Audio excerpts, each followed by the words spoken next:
at 7:21. Flag salute, Mr. Amendola.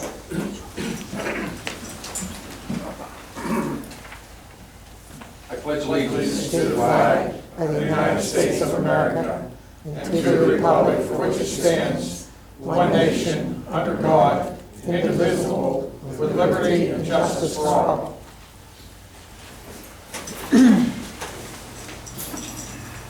Roll call. Mr. Kraus. Here. Ms. Stamets. Here. Ms. Glasser. Here. Mr. Lavasser. Here. Mr. Valchef. Here. Mr. Amendola. Here. Ms. Perry. Here. Mayor Bloom. Here. Solicitor Corbel. Present. Engineer Minsterman. Here. Public Works Director Gazarovski. Here. Okay, motion for approval of the bill list dated September 23rd, 2019. So moved. All in favor? Aye. Opposed? Motion passes. Motion for approval of the minutes dated September 9th, 2019. So moved. I'll second. Okay. In favor? Aye. Opposed? Motion passes. Citizens' comments. Tonight we have 2 items that really pertain to engineering. So we'll allow those at the beginning. Susan?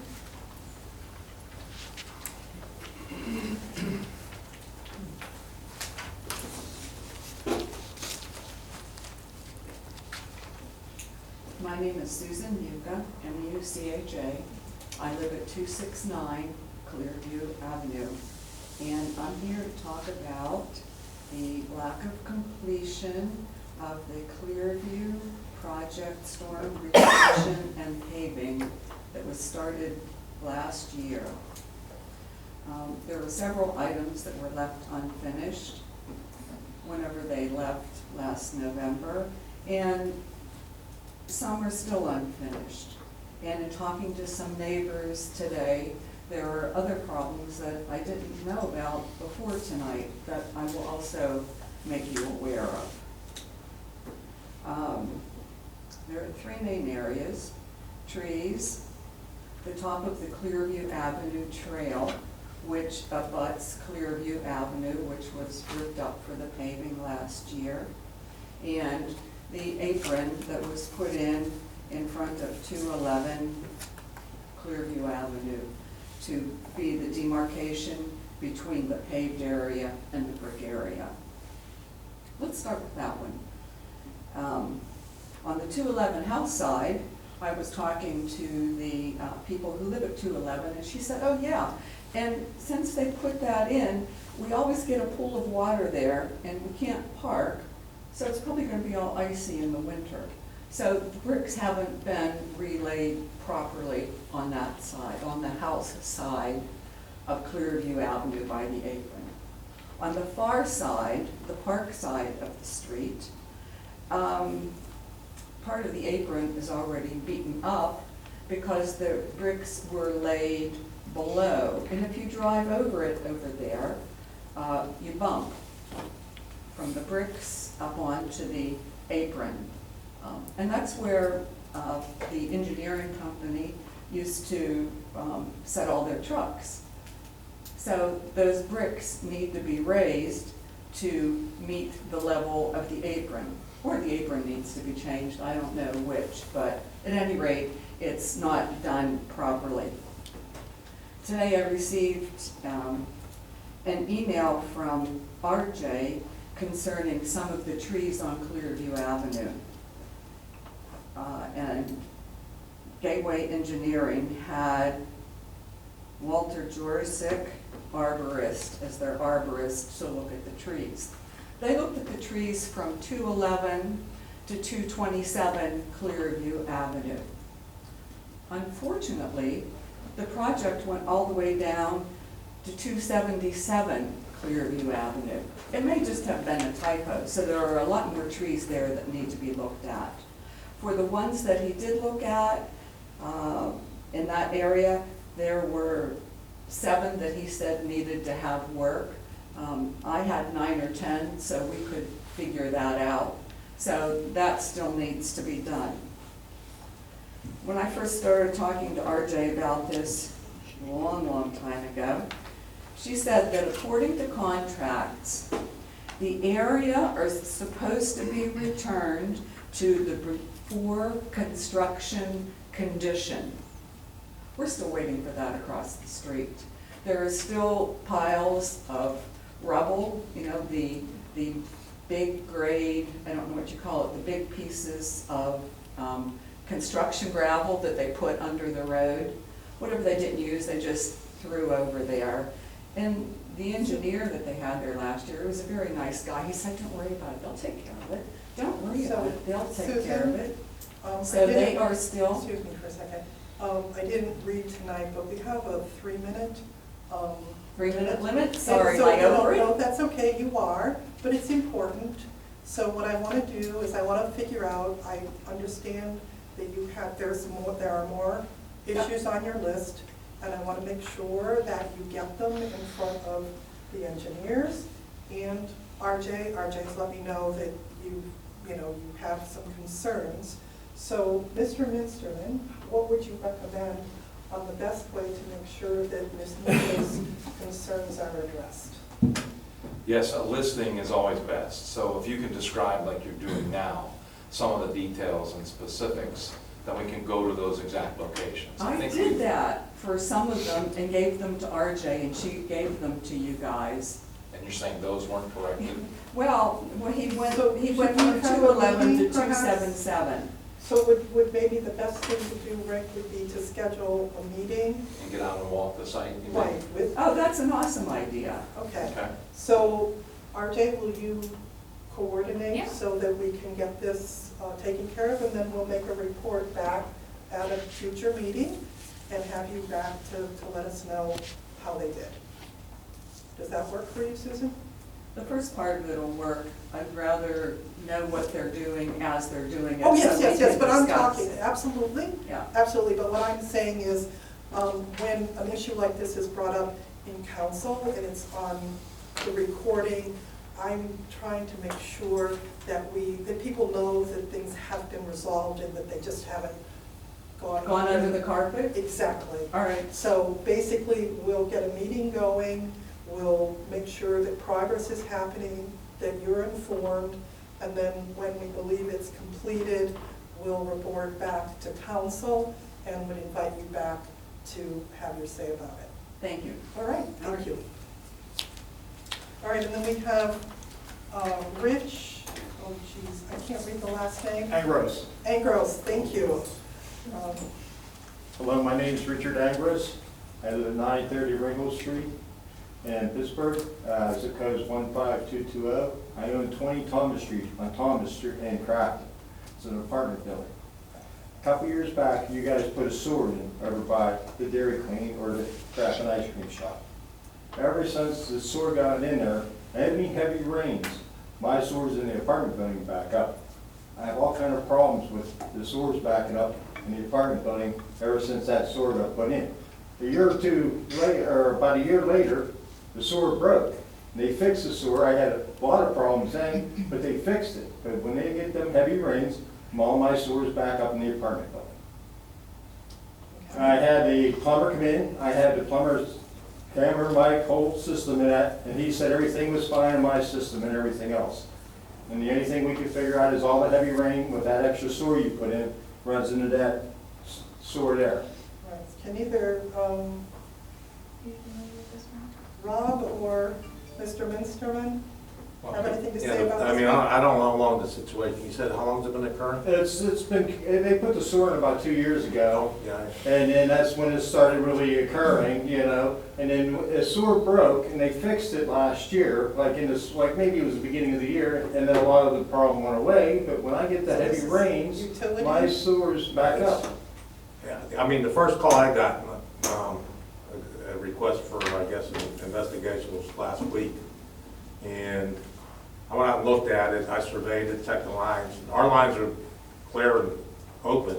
You're saying that's the result of a Well, storm? when the water comes down that hill, from down Steuben Street Hill, when that water comes down that hill and hits that corner, all that water's flowing in there. When you had that 3 inches of rain last, there at the beginning of September here, all that rain coming down that hill, I gotta put a sewer back up. I can't even get away with it if it rains, because I'm afraid I gotta come back and open up a sewer. Or I have to have people come in and clean up a sewer because of the rain, and it's just ridiculous. You say it's happened a number of times? Oh, yes, very Well, the few. first time reported was last week. but Yeah, I reported it, and I just kept putting it off, and I just kept, and it's just like I went away. The last 2 times I went away, I had a heavy rain, and I had to come back and open up a sewer. And I wasn't too happy with coming away for a nice couple days, and then you come back, and the first thing you have to do is open up the sewer with everybody, living there. I mean, I'll come work with the engineer. I know that was a separation project too on Palmer Street. Perhaps you would, Yeah, I'm not familiar with exactly what was done, so, 3 inches of rain, the sewer system's not designed to handle that anyway.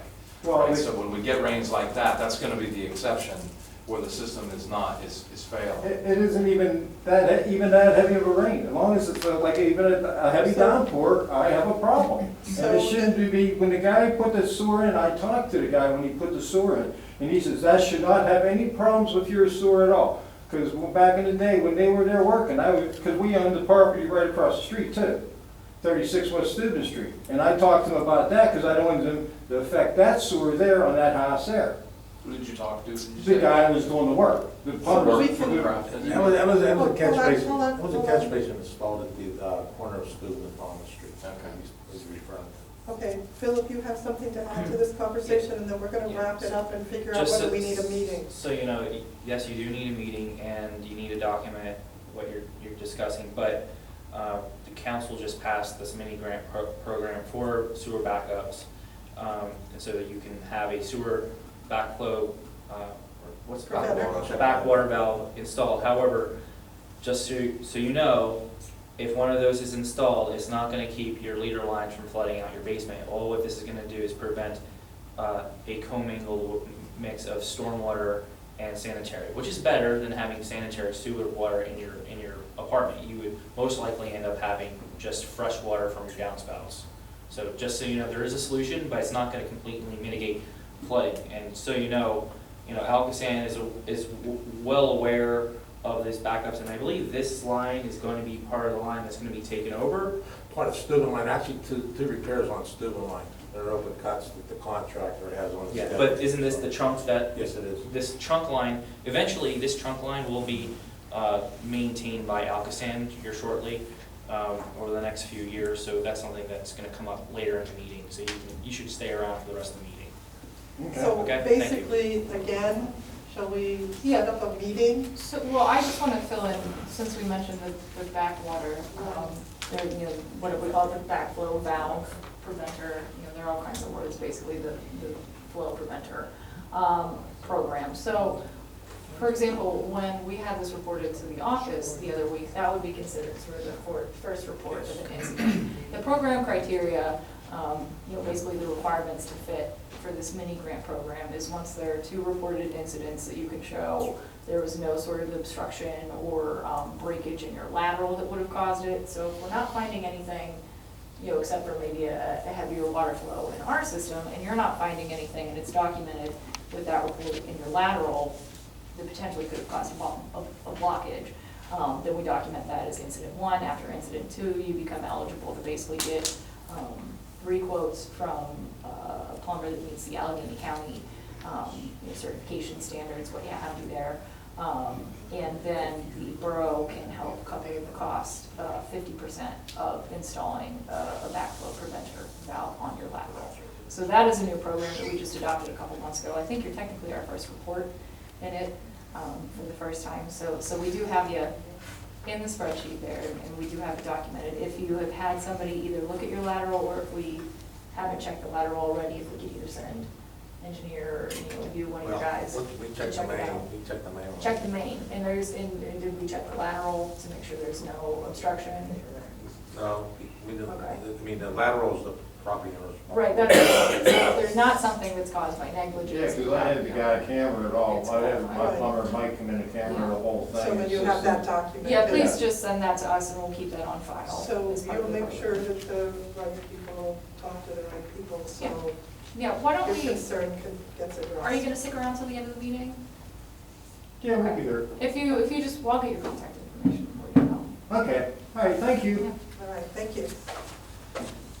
Moving on, acknowledgement of the receipts of written reports dated for August 2019. We have a financial report, the Act 511, and trash collection reports from Jordan, property tax collection report, police report, EMS report, ordinance officers report, building inspection report, public works report. I'm not sure if I saw a fire department report. Okay, so we'll strike that, and then the library report. Any questions, comments with regard to any of those reports? Okay. Moving on to the president's report. Be fairly short. In the good news department, many of you have probably already heard that the borough has been awarded a GTRP grant to upgrade the Crafton Park playground surface. Manager will be talking more details about that a little bit later in the meeting. That was $175,000, and we have a fairly small match to be able to upgrade that surface in the coming months. We had an information-only session just ahead of this meeting on the possibilities for implementation of the commercial rental inspection ordinance that we adopted earlier this year, and we'll be having more information and more discussion about that in the coming weeks. Also, the Alcoasand, the long-awaited Alcoasand consent order is out, and we are going to hear about the meeting that was held and the highlights from that in our engineer's report. And then going back to our last meeting where there was discussion and questions about the parking lot and the lease, the parking lot being owned currently by the Crafton Volunteer Fire Department. That lease and the maintenance agreement have been located and reviewed by our legal counsel. We'll be hearing a little bit about that in our solicitor's report, and the fire department has confirmed that they also have copies of both of these agreements. Public Works Director is going to be discussing a proposal to bring the parking lot maintenance up to date in his report, and then towards the end of the meeting after our business portion, we'll be discussing a little bit further on the comprehensive plan status after our main business meeting. So that's it for today. Going on to the mayor, do you have a report for us? I have an item I'd like to discuss. There have been some questions raised about stop sign being placed on Dinsmore Avenue in Elmwood. Dinsmore is part of Route 60, and the borough can't put stop signs up on a state highway. But I did go and inspect that area the other day, last week. That's under discussion. If you come up Elmwood Avenue from Dinsmore, and as you hit the corner of Dinsmore at that stop sign, the line of sight for traffic coming down Dinsmore is somewhat restricted. When I was up there, a large SUV that was parked, not illegally parked, but parked in front of the residence at the corner. And that large SUV impacted the sight line for any traffic that was coming down. I mean, you could, if you stopped at the stop sign and then crept up to you could see. So I had a discussion with the homeowner, and I was coming up with it, and we'll discuss with the chief of police and public works to put a no parking here at corner sign on the west side of Dinsmore at Elmwood to take one of the parking spots away. And also, I would recommend that the homeowner remove a bush that's on that corner. And that bush is actually a larger deterrent towards the visibility of traffic coming down Dismore Avenue. So I think with a restricted parking, no parking near the corner between, let's say, the corner house and the intersection, the actual intersection of Elmwood, and the removal of that bush, I think that the problem would be clear. But I want to check with, talk to Rob and the chief, and show them what I'm looking at and see what we can come up with. Okay. Report back to council. Thank you.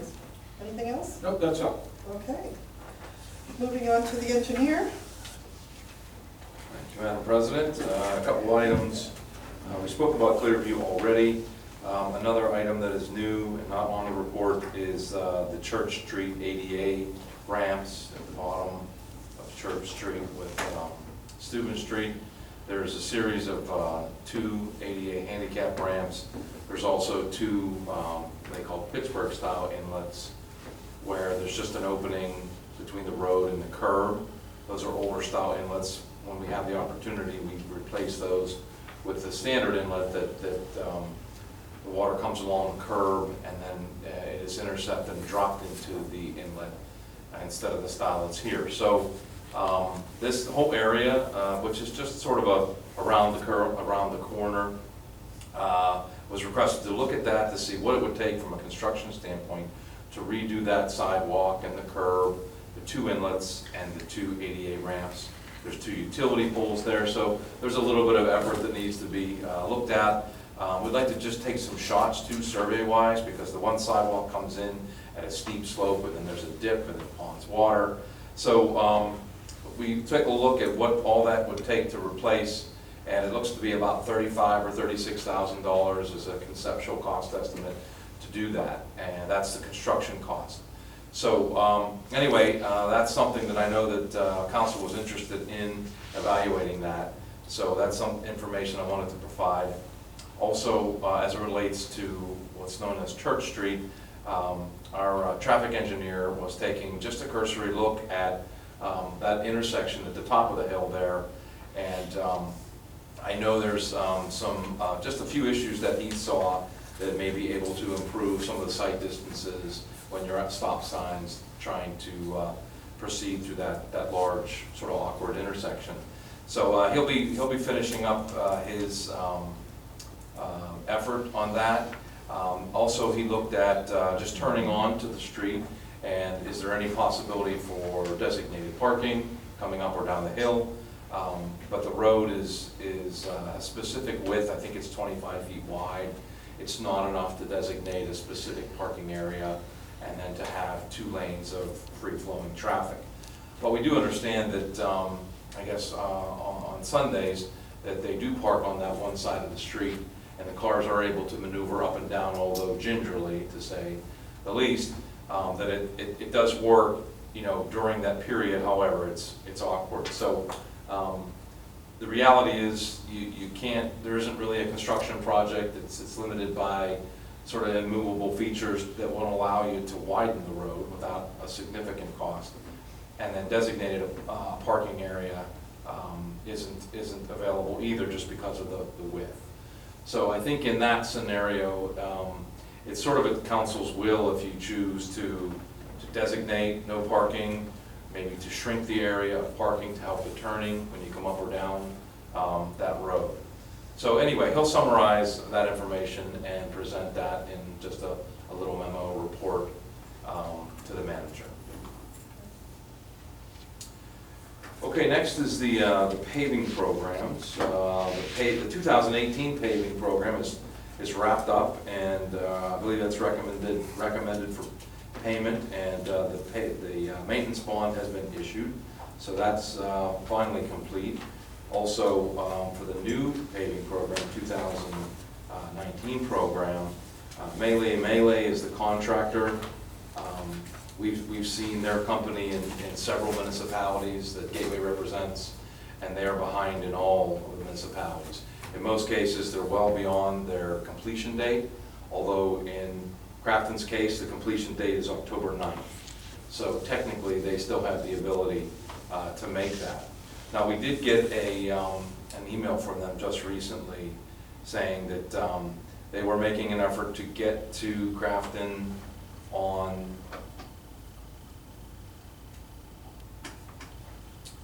he said, we'll begin the concrete inlet and manhole work. So there's work that needs to be done prior to the paving, and begin that no later than October 7th.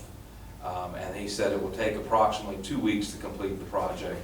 So he said, and in no circumstances will they go beyond October 25th. So that is the schedule from the contractor. Before this, we had no schedule other than they kept telling us next month, next month. Well, So that timeframe's ending. Is October 25th the completion date for the entire program, or just that pre-work that you were just talking about? For the program, For the entire program? yes. What was the location of? What street was that? There are 2 streets for paving, Rob, do you recall? So you got, It's north. you got Crafton Boulevard, which is the big one from Blacksbridge to North Emily. You have Linwood, which is another big section from Woodlawn to Ewing. Which includes the triangle and fixing that up a little bit. And one smaller street, it is Highland from North Emily to the dead end. Or North Linwood, I'm sorry. No, North Emily. How about Hawthorne? How- How about Hawthorne will be done with this same contractor as a joint project with the gas company. The gas company is responsible to reimburse the borough 50% of the Hawthorne Street repairs. So but that isn't gonna happen as part of That's- this program? Mealy will do that. But it's The a best- separate contract? They'll do that and bill us, we'll pay ours and bill the gas company for their portion of the project. Okay, but I guess my question is that part of what they're gonna be doing? You're Yes. asking if that's what the. Yes, it's part of it. Okay, I'm sorry. All of that is for Okay. this season? That's all from 19. Right. The best part is that they're all centrally located. They're not going to have to move equipment because everything's pretty close in proximity. I think once they get in, they'll move quickly. Once you get going, you can pretty much knock that out in a couple days. It's just doing all the prep work and. And everything's pretty central located. Once they get in there, they'll have it done. But they're only saying they're committing to completing the one small section by the 25th of October. Of all the program. The whole program, everything. Everything. Okay. So Highland Avenue, or Highland Street will be done. Yes. Or going to lead to the dead end. If the cinders are still there, can you have someone clean them up? I'll get that swept. Kicked all air down, the pipe down there. and everything.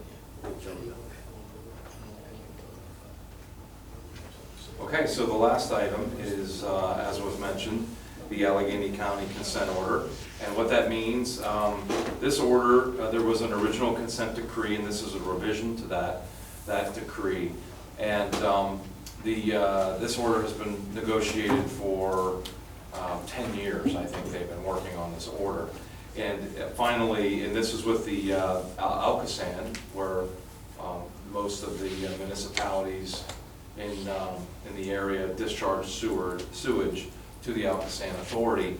And now they have an order with the EPA, and it requires them to do several items. One was to increase the size of the treatment plant. So I think they added 50% capacity to the treatment plant itself. That was a big help. What was happening was there was too much water getting to the plant, and they were bypassing and allowing the sewage to flow through the plant and directly into the river.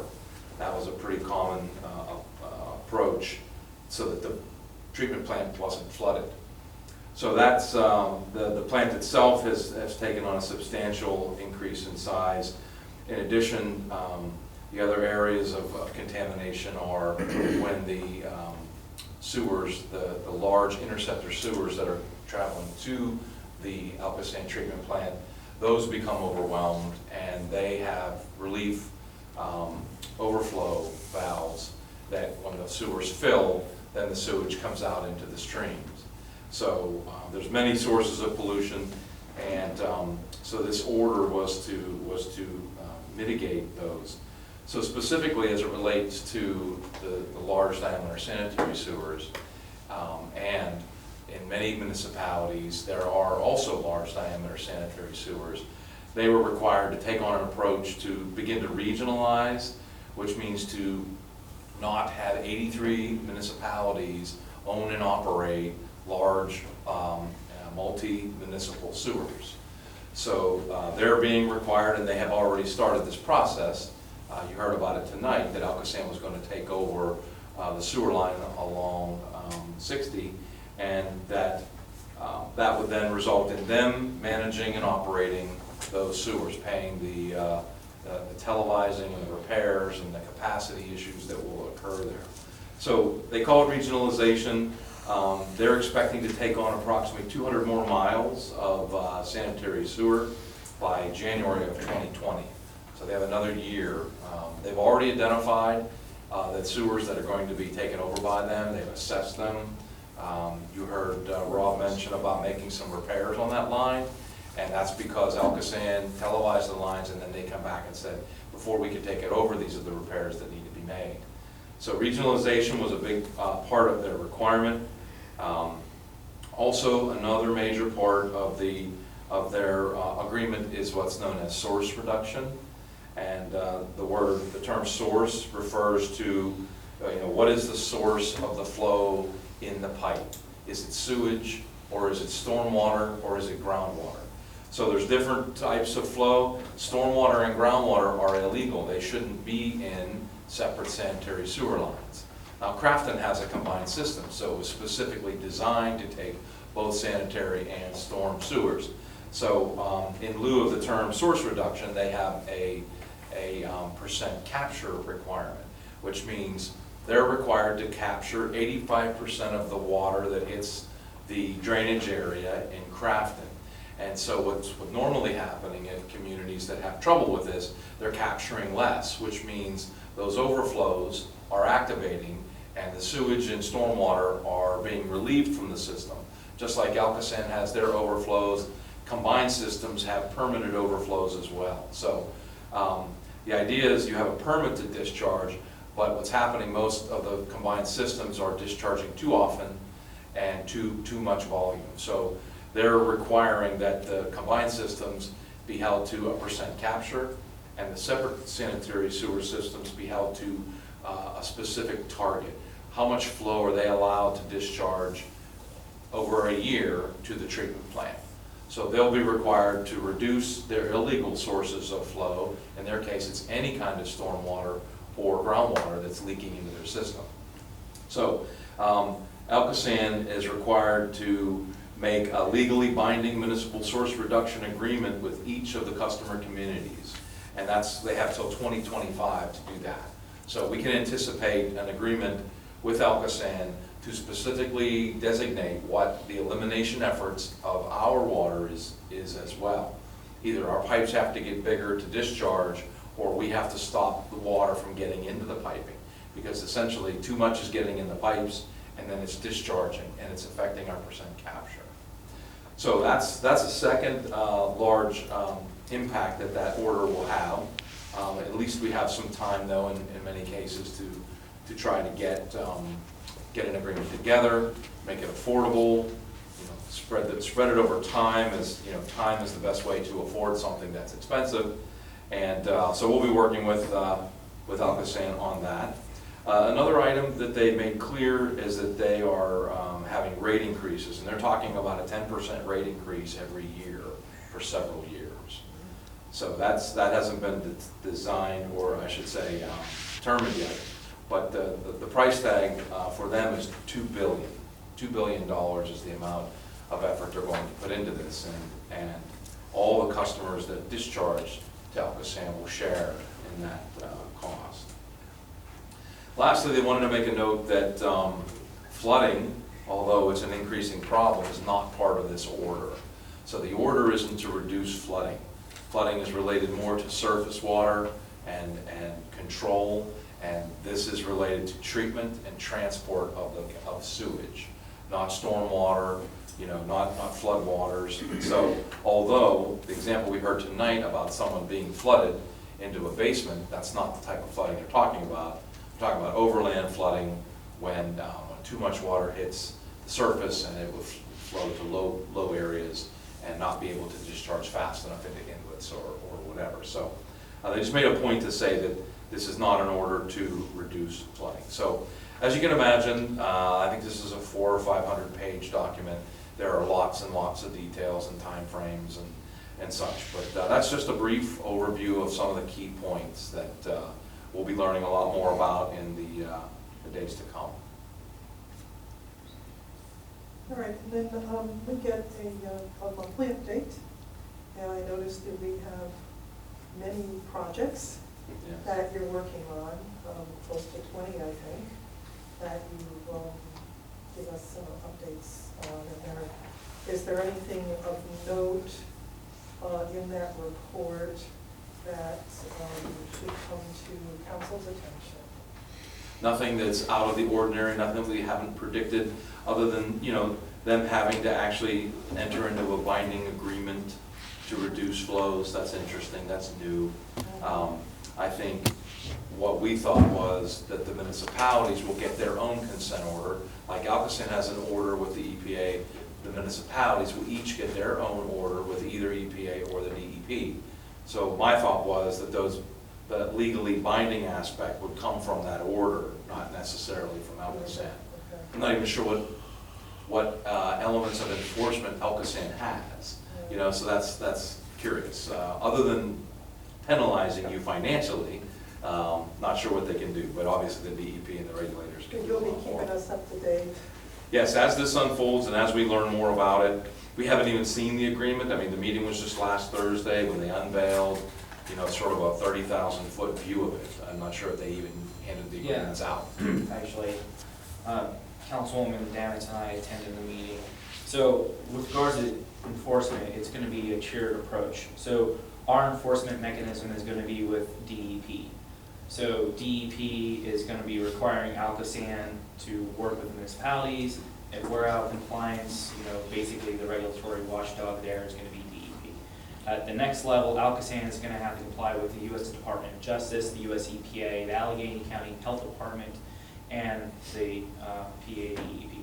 So there's going to be a tiered approach for compliance. We're going to fall under the umbrella of PADEP as a municipality and working with Alcoasand. But the onus really is on Alcoasand to make us follow a path. And one of the things that came out of the meeting was they have a carrot out there to get early adopters. And we are one of the applicants, many applicants that are in the pool for the GROW money. We have 8 to 10 projects lined up. We have 2 submitted right now in the pipeline. They're sizable projects, but they're low-hanging fruit for the system. And they're interested in those projects because, again, we have points of compliance along the river that are, with every quarter inch to half-inch rainfall, are out of compliance. We're discharging quite frequently, as the engineer mentioned, and they're required to stop that. So our incentive to be early adopters in the program and get an agreement early is, one, get the funding so we don't have to pay for it out of pocket, or as little of it as out of pocket. They made it very clear there's only so much money to go around through the grant funding, and hopefully some more would come through if our legislators were able to get some of it. But right now there's X amount of dollars in the pool, and those dollars come from our user fees. So talking about 7 to 10% increases, 7% increases through 2021 on our sewer bills. So it was made very clear to municipalities, figure the problem out sooner so you get more of that money.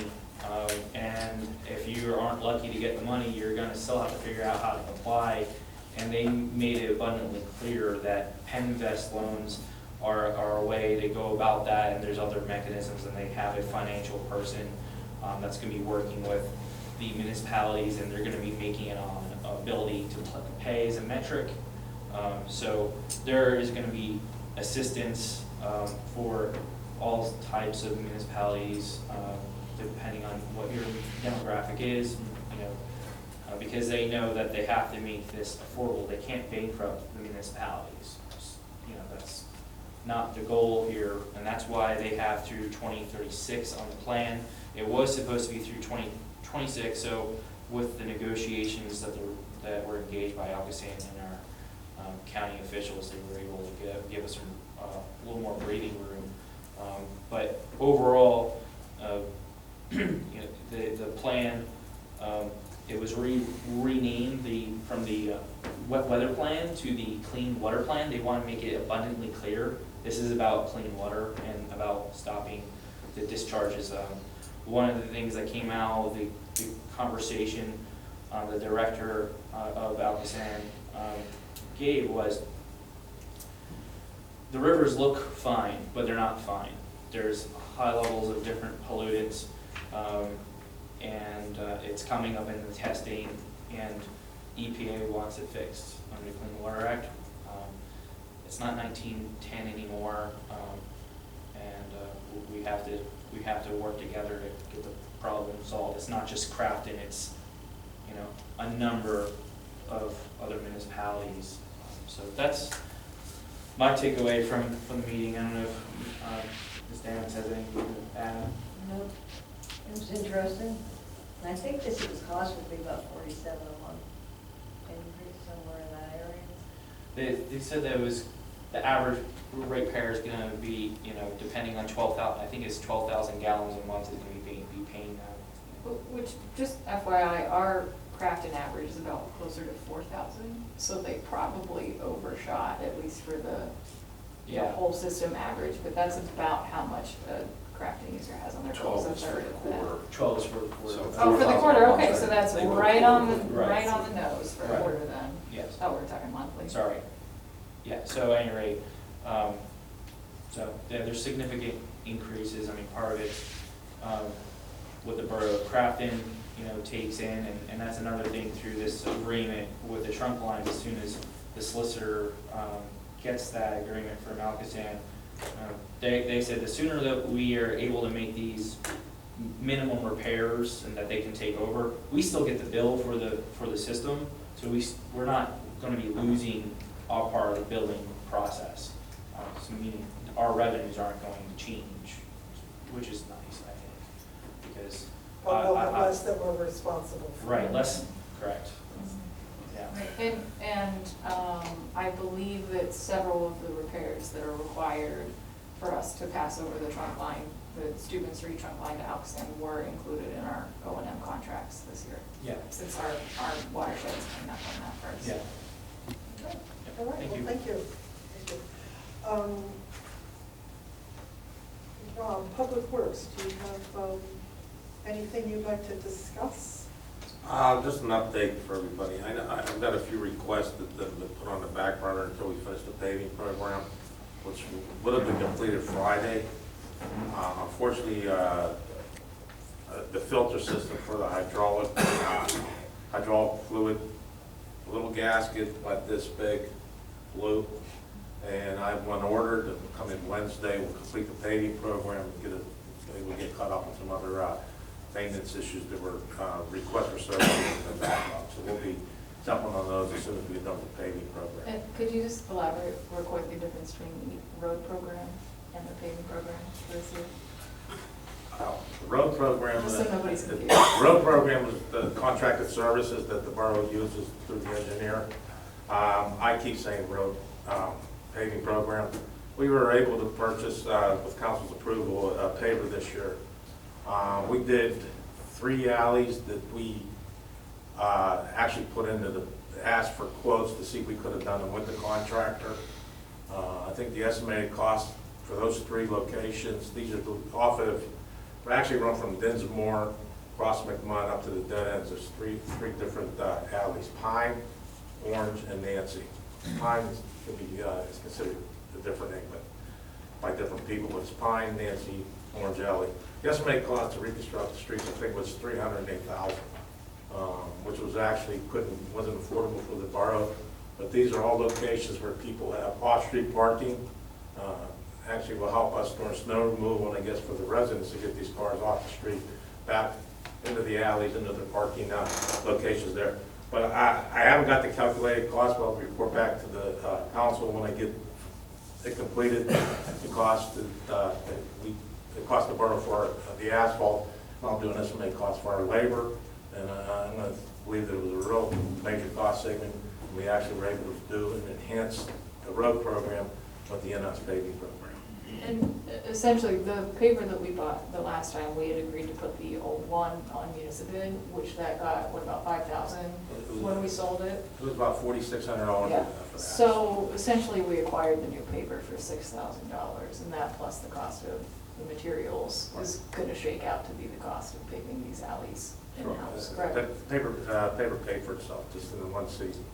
I'm sure the cost savings will come through and show that.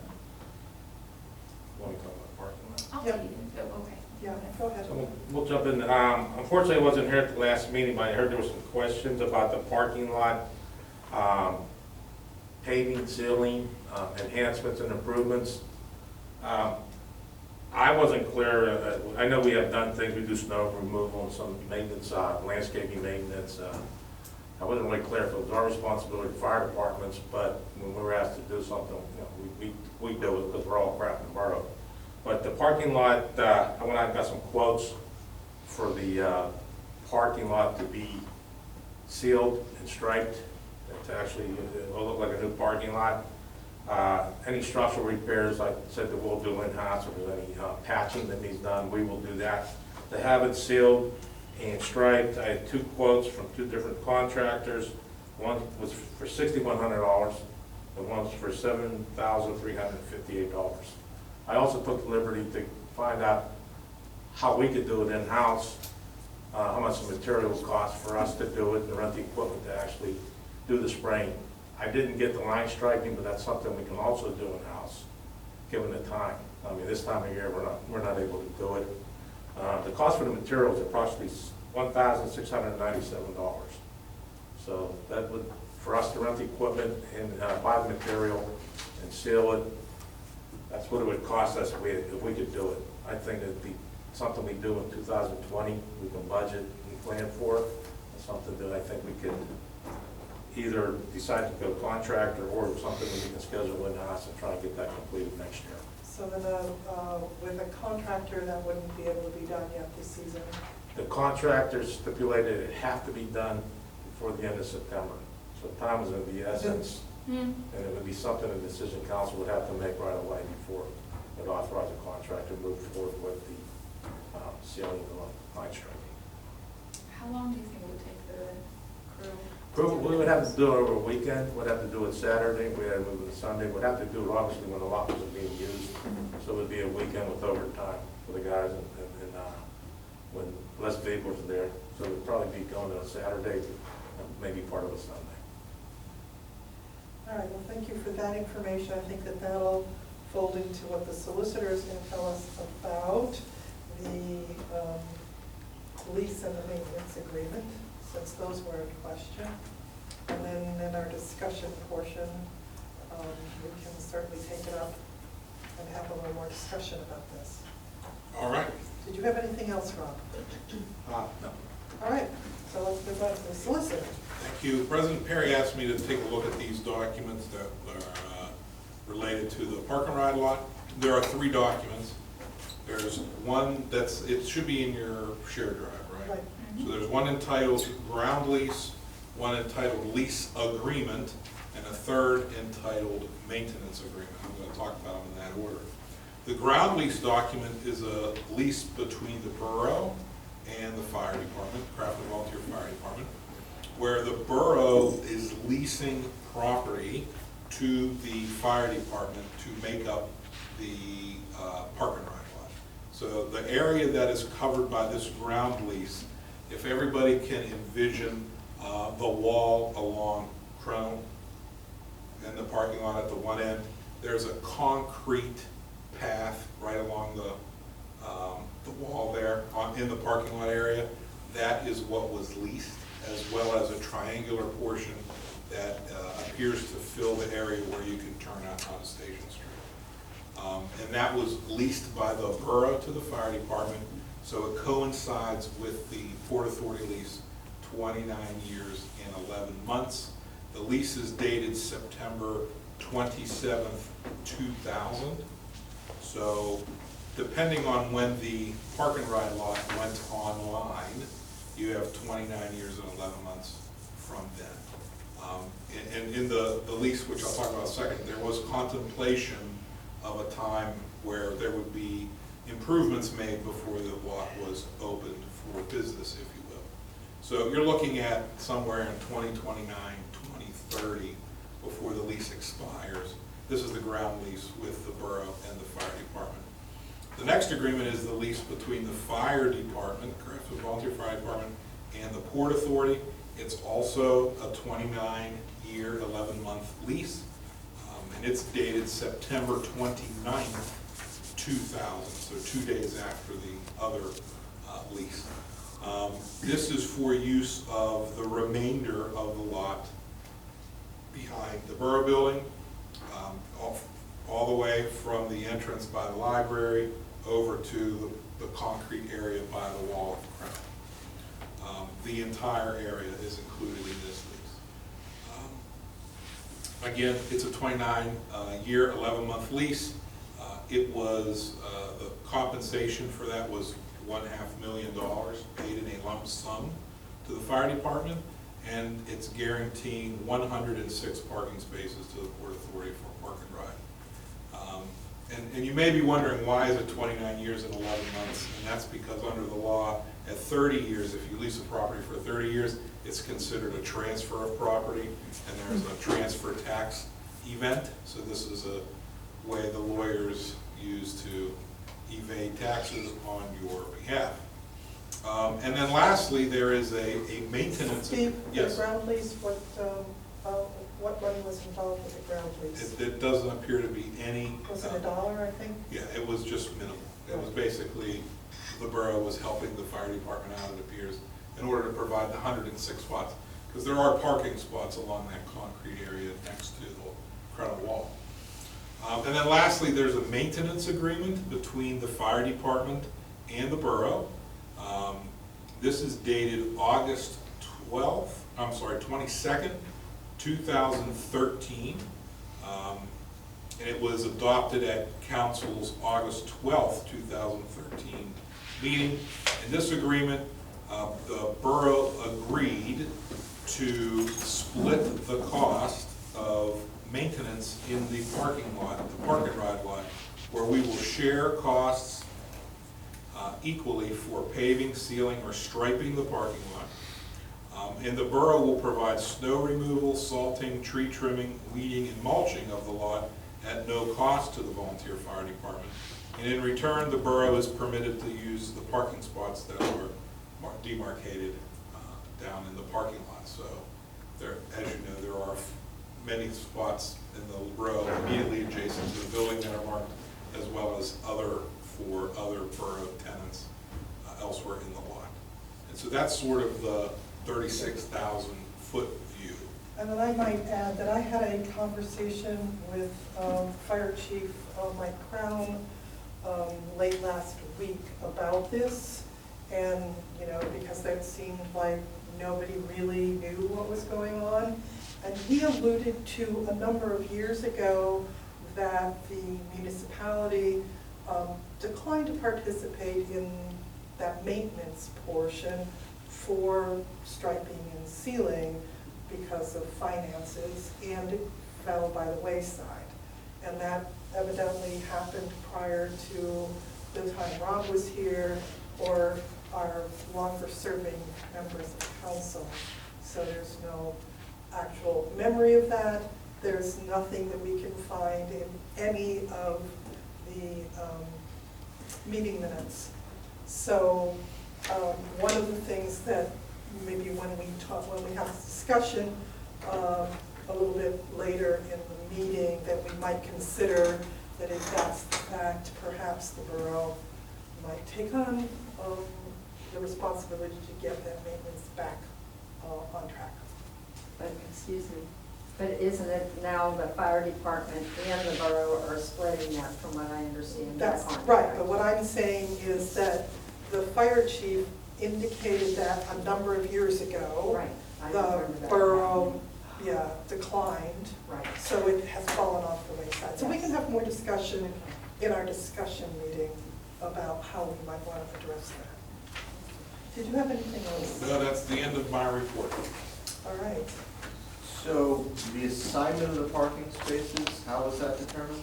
Is that in there? So the only thing that the borough has any claim to is that row right outside of the borough building, and that's what we got in exchange for salting and plowing and trimming And and half the mulching. maintenance cost. Yeah, Yeah, so they don't, it's not demarcated, there isn't. Which is which? A lot of times you'll see exhibits to agreements like this that will show. This doesn't, it's a one front page, that's it. So my assumption is, and I think the equities under the law would say that the spots that are marked, that we've been using for 6 or so years, those are the spots to which we are entitled, despite the fact that there is no exhibit to this agreement. We should probably at some point define that and package this so that when we're all gone, someone else. Undoubtedly, undoubtedly. All right, we can talk about that a little bit more during our discussion time. If there's nothing else, we'll move on to the manager's report. All right, so first up, agenda item detail as usual. We actually have more than one voting motion on this meeting. It's new for the last couple of meetings. So the first one we've got under administration is the proposal from Tracer, the asset management system, as we discussed at the last meeting. This is, the cost would be about $10,000 annually with the options that we've selected. But of course, we could add other modules on if we become more comfortable with the system or if there's a need. But we are starting out with full permitting, code enforcement, just general asset management and tracking, pretty much anything we can map. We're able to do it with what we're looking at for about $10,000 annual. And then this motion also includes a one-time fee for initial data integration and creation of automated permitting and inspection documents. So, you type it in, it spits out your fancy little permit instead of having to edit a document over and over. That's not to exceed $12,000. I do not expect that the data migration will even cost that much because that's just kind of a ballpark based on what they see elsewhere from places that already have a significant amount of mapping or asset management data. We just have code enforcement right now. And pretty much anything else that we have under permitting, it could really be, once they've got the system set up, we could add it at our leisure. We don't really need to pay somebody else a lot of money up front to do that when, we've been functioning without that. So, yeah, again, we all love the demo of the system. I've gotten excellent feedback from managers, in Eastern PA, manager that I've worked for before, just a range that are very enthusiastic about the system. So I strongly encourage that the proposal be approved. They are willing to hold the billing until the 2020 budget, so it does not impact any line items that we did not plan for. And that includes getting us onboarded, essentially, before they get the final bill. So the next motion is just a we do this every year. We're required to pass it before the end of the month, adopting the 2020 minimum municipal obligation, which is for our police and our non-uniform pensions. These are just calculated by the actuary, no real additional comments here. It just kind of is what it is. They're pretty much the same as last year's. And so we just send that in that we've certified it, and we are required to pass this resolution before, a date before our next meeting. So we just got these numbers the other week. Last motion under administration is regarding the storied Ingram Avenue paving project with the city. So, this is to advertise an ordinance that would authorize the borough to enter into an intergovernmental cooperative agreement with the city of Pittsburgh for the paving of Ingram Avenue. They've already drawn up their side of the agreement that lays out, specific costs and everything like that. I have to go back and double check, but it's, pretty much what we ballparked for this year's road program. So, we'll go ahead and move forward with that post haste, with your approval. So basically, just to circle back around on this, there is a requirement that we have to do this by ordinance, which means we have to advertise that. Is that correct? That's correct. Under the Intergovernmental Cooperation Act, we must do so. Okay, thank you. All right, under Public Works, the first 3 motions are all pay applications. The first 2 are just for the operations and maintenance sewer repair contracts that we advertised and is turning out from earlier this year. The third is for, as our engineer referenced earlier, the final payment for the 2018 road program, closing this out, moving on. And the final motion under the Public Works section is to award the bid to the low bidder for the Community Development Block Grant Year 45 program, 88 curb ramps project to A. Felino Construction at an amount of $32,155 as recommended by the engineer. I just got the confirmation today right before the meeting that HUD did approve the funds. So the next sentence, it's on contingent about the funds being confirmed county by HUD. That's been taken care of. If our bid, award, I should say, if the bid is awarded, the grant would cover the entire bid amount, which we had expected to do an 80-20 split, but from the letter I got from COG, it appears that they're willing to pick up the whole price tag on this one. So that's all the voting motions you've got on your agenda tonight. Other than that, we already hit parking lot maintenance update with our public works director, so you can cross that off. For my bullet points, I just have one more major topic to discuss, and that is, as our council president alluded to earlier, the GTRP Greenways, Trails, and Recreation Program grant awarded through the Department of Community and Economic Development. This is to something that we submitted right around the end of May. It is a program that supports various, greenways, trails, and recreation projects. You have to essentially argue, well, this has some sort of positive economic benefit to the community, which our reasoning was, the more that we improve our community amenities, our facilities that are family friendly, that are places that people can get out and enjoy the community, the more valuable living in our community will become. So this is sort of part 1 of 2 grants that we've applied for this year for this overall recreation area rehabilitation and safety project. So this grant is in support of the project that will allow us to resurface the largest playground that we have, the Crafton Park playground. Right now, we basically got wood chips. We have to refresh them every couple of years. That's an expense. Kids scrape their knees when they fall down. Nobody has a good time with that. So I may give our Public Works Director a second to talk about the exact safety surface that he found, brought to my attention, that we've selected. But it's essentially sort of a rubberized tile. Falls are much less uncomfortable, I'm told, for the kids. I've heard that the Settlers Cabin Park has one, and it's kind of a destination playground for parents. The tiles are interlocking, so they can be replaced, they can be decorative. The engineers drew up a nice little C design in the middle of this. They're not cheap, but they are a wonderful upgrade, and this grant was able to handle the cost of the largest park. Now, we just put in, at the end of 2 weeks ago, it was due September 13th, the GEF, the Gaming Economic Development Fund, through the county. This grant, you need to have a project of at least $500,000, and just total, it doesn't have to necessarily be applied to for just that one grant. And so we've included a safety surface in that application for the other 2 parks, Millville and Linwood, to sort of do the same thing, as well as included the redo of the pool liner in that application, which is sorely needed but not cheap. We did talk about in the 2019 budget process that we were going to go after some grant money for that one.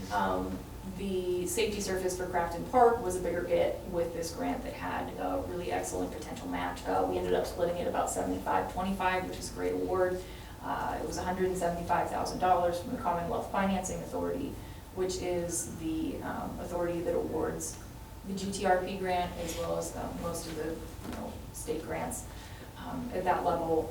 The average award for the 2019 cycle was $118,000, so we were awarded an amount well the average for the program this year. And I do have to shout out, one, our state rep, Dan Deasy, who was extremely supportive of this project. He was advocating for us at the GEDF application as well. It's nice to have a partner and an advocate when you're coming into these programs. And also, of course, our Public Works Director, because he brought to my attention the information about these safety surface tiles in the first place. So if you want to just take a second and sort of describe these things, you know more than I do. Yeah, what we currently have in there is a fortified wood chips. It's something that's required, that they meet a requirement by the OSHA and the playground safety requirements, and it's highly expensive. I think every 2 years you have to not replace but keep adding, and it's high maintenance. Any type of swings, slide areas, it's almost every other day you have to rake and level and actually maintain the fall area. These tiles are actually something that we use a lot in the city, and the best part about it, they're damaged or vandalized. Instead of going in and replacing a big, large section, you can take a tile out and replace it at a minimal cost and minimal effort. So it's something that I was a little surprised when they redid the part that this wasn't installed initially, that the surface that is there now, why didn't do it? I'd say do it right, let's install the safety surface. I know members of the rec board, I think Marcia's a big proponent of this. I want to see it done, and I'd like to see all three playgrounds done. And reduce the maintenance on the playgrounds, and it's a safer area for the children to play. The fall area, it actually enhances, improves it, so if you do fall, the chance of you getting hurt and meet the requirements is a lot less with the type of safety surface in the wood chip. So I'm excited, I'm happy for it, and looking forward to get all three parts. And, I was going to ask if 175 would be able to use part of it just at the main park and then the other parts, or they, you think they have enough left? For the main I park? don't know. the total cost of just the main park resurfacing is about $233,000. That's installed, right? It's not us installing it. That's correct. So they're Yeah. gonna prep the surface, do all Yeah. the. The drainage, the drainage is included. Now, the main park definitely has some drainage issues, and that will be addressed when they do it. There's a sub base that needs to put installed, and I believe, I didn't see the complete design, but instead of it being one big area, there's gonna be walkways through it where the safety service meets the walkways instead of having safety service throughout the whole area. So safety service around the play area, but you don't need it when you're in a We have options at this stage for how The we. drainage that includes the backside or just the park itself, just the play space itself? Because there's a real marshy, soupy area. They'll have to that's capture fine. that, they'll have to capture that because it goes underneath the park. So Right. they're gonna have to capture the drainage issues in the back of the park coming off the hillside and discharge it probably out towards Afton So anybody that's had mosquito problems being in that park, are gonna have a significant reduction in mosquitoes because of that space then. Right. We also did, in this last year, plant some native plants that tend to be a little better at water remediation towards the back of that, and that was with the help of Shade Tree Commission. So that, hopefully we'll see some changes over the next year with the condition of that. This grant's a big get for the borough. We haven't had a recreation grant like this in several years. I believe the last time that we had something like this was with the splash pad. I want to say that wrapped up right around 2015, 16. We probably applied for it in 13, 14. So, really excited about that one. So can you speak to the timing of the second grant award, the application that you mentioned you have for the smaller parks and for the pool lining? When will we hear about that? The selection period for that wraps up in mid to the end of November. Okay, so we'll know about that before the end of the year. I have a question. Sure. As part of the safety surface, is there any consideration underway about extending the fence? Yes, Okay. yes. We actually, I had a contractor out to give me a price, get presented that price to the manager. Was that about 10?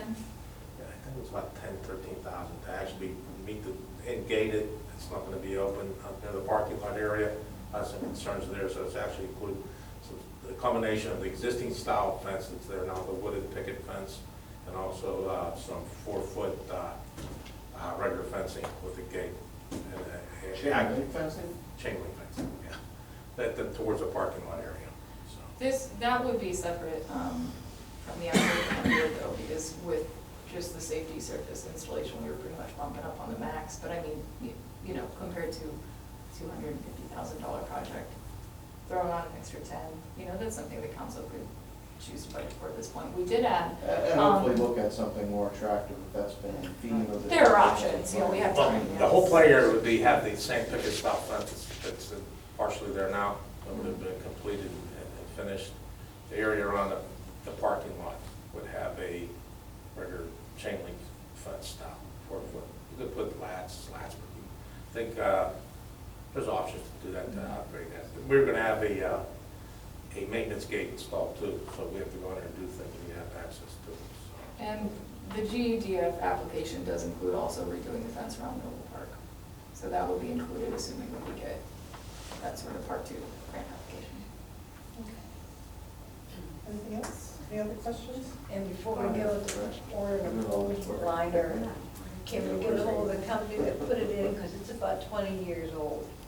So I don't know if there's an expectancy to hold it aside, or before you put all that money into it, if it needs more work or anything. From what I understand, it's more or less falling apart. This is, kind And of. this includes, the quote that we got from the pool liner actually includes the whole new gutter system. It's not just the decking or the floor, whole floor and walls, it's the gutters and the whole system's gonna be included. Yeah, So which has means it no more reached- paint on your bathing suits. Has it So- reached its life expectancy, or has it failed sooner than its life expectancy? I think you're lucky to get 20 years out of the pool.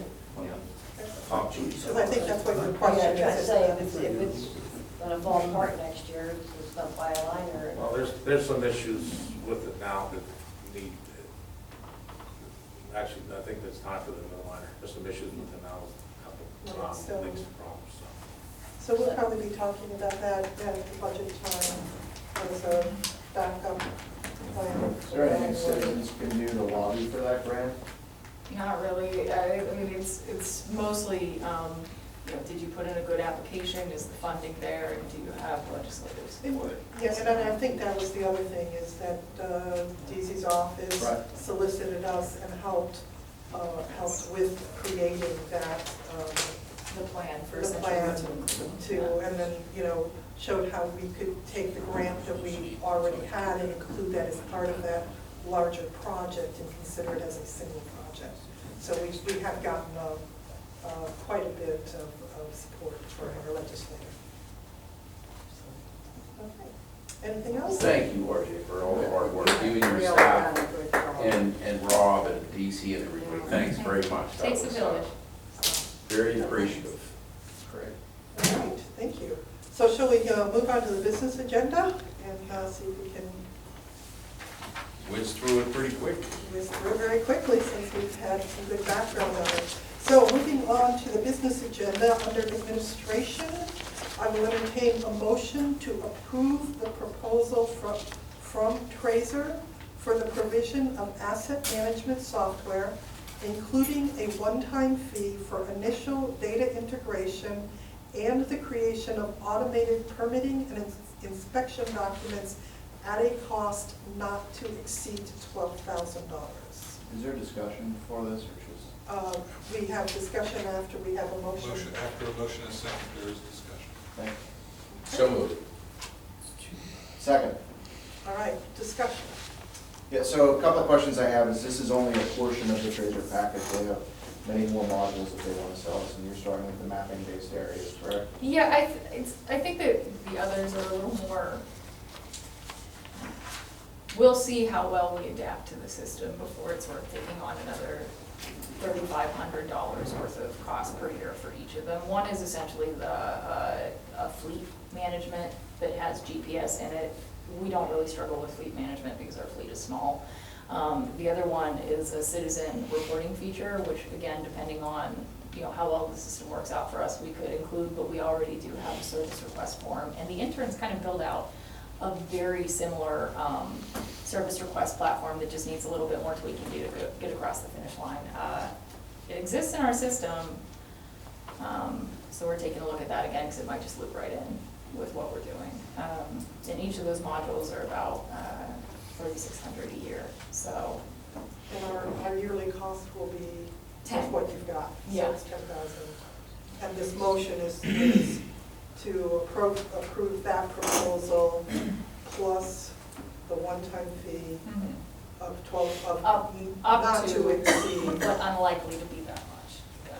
So And the, that all billing will occur not before the 2020 We budget. can request that, yeah. so they're gonna give us 6 months free, if we sign up now. Well, there are 3 months left in 2020.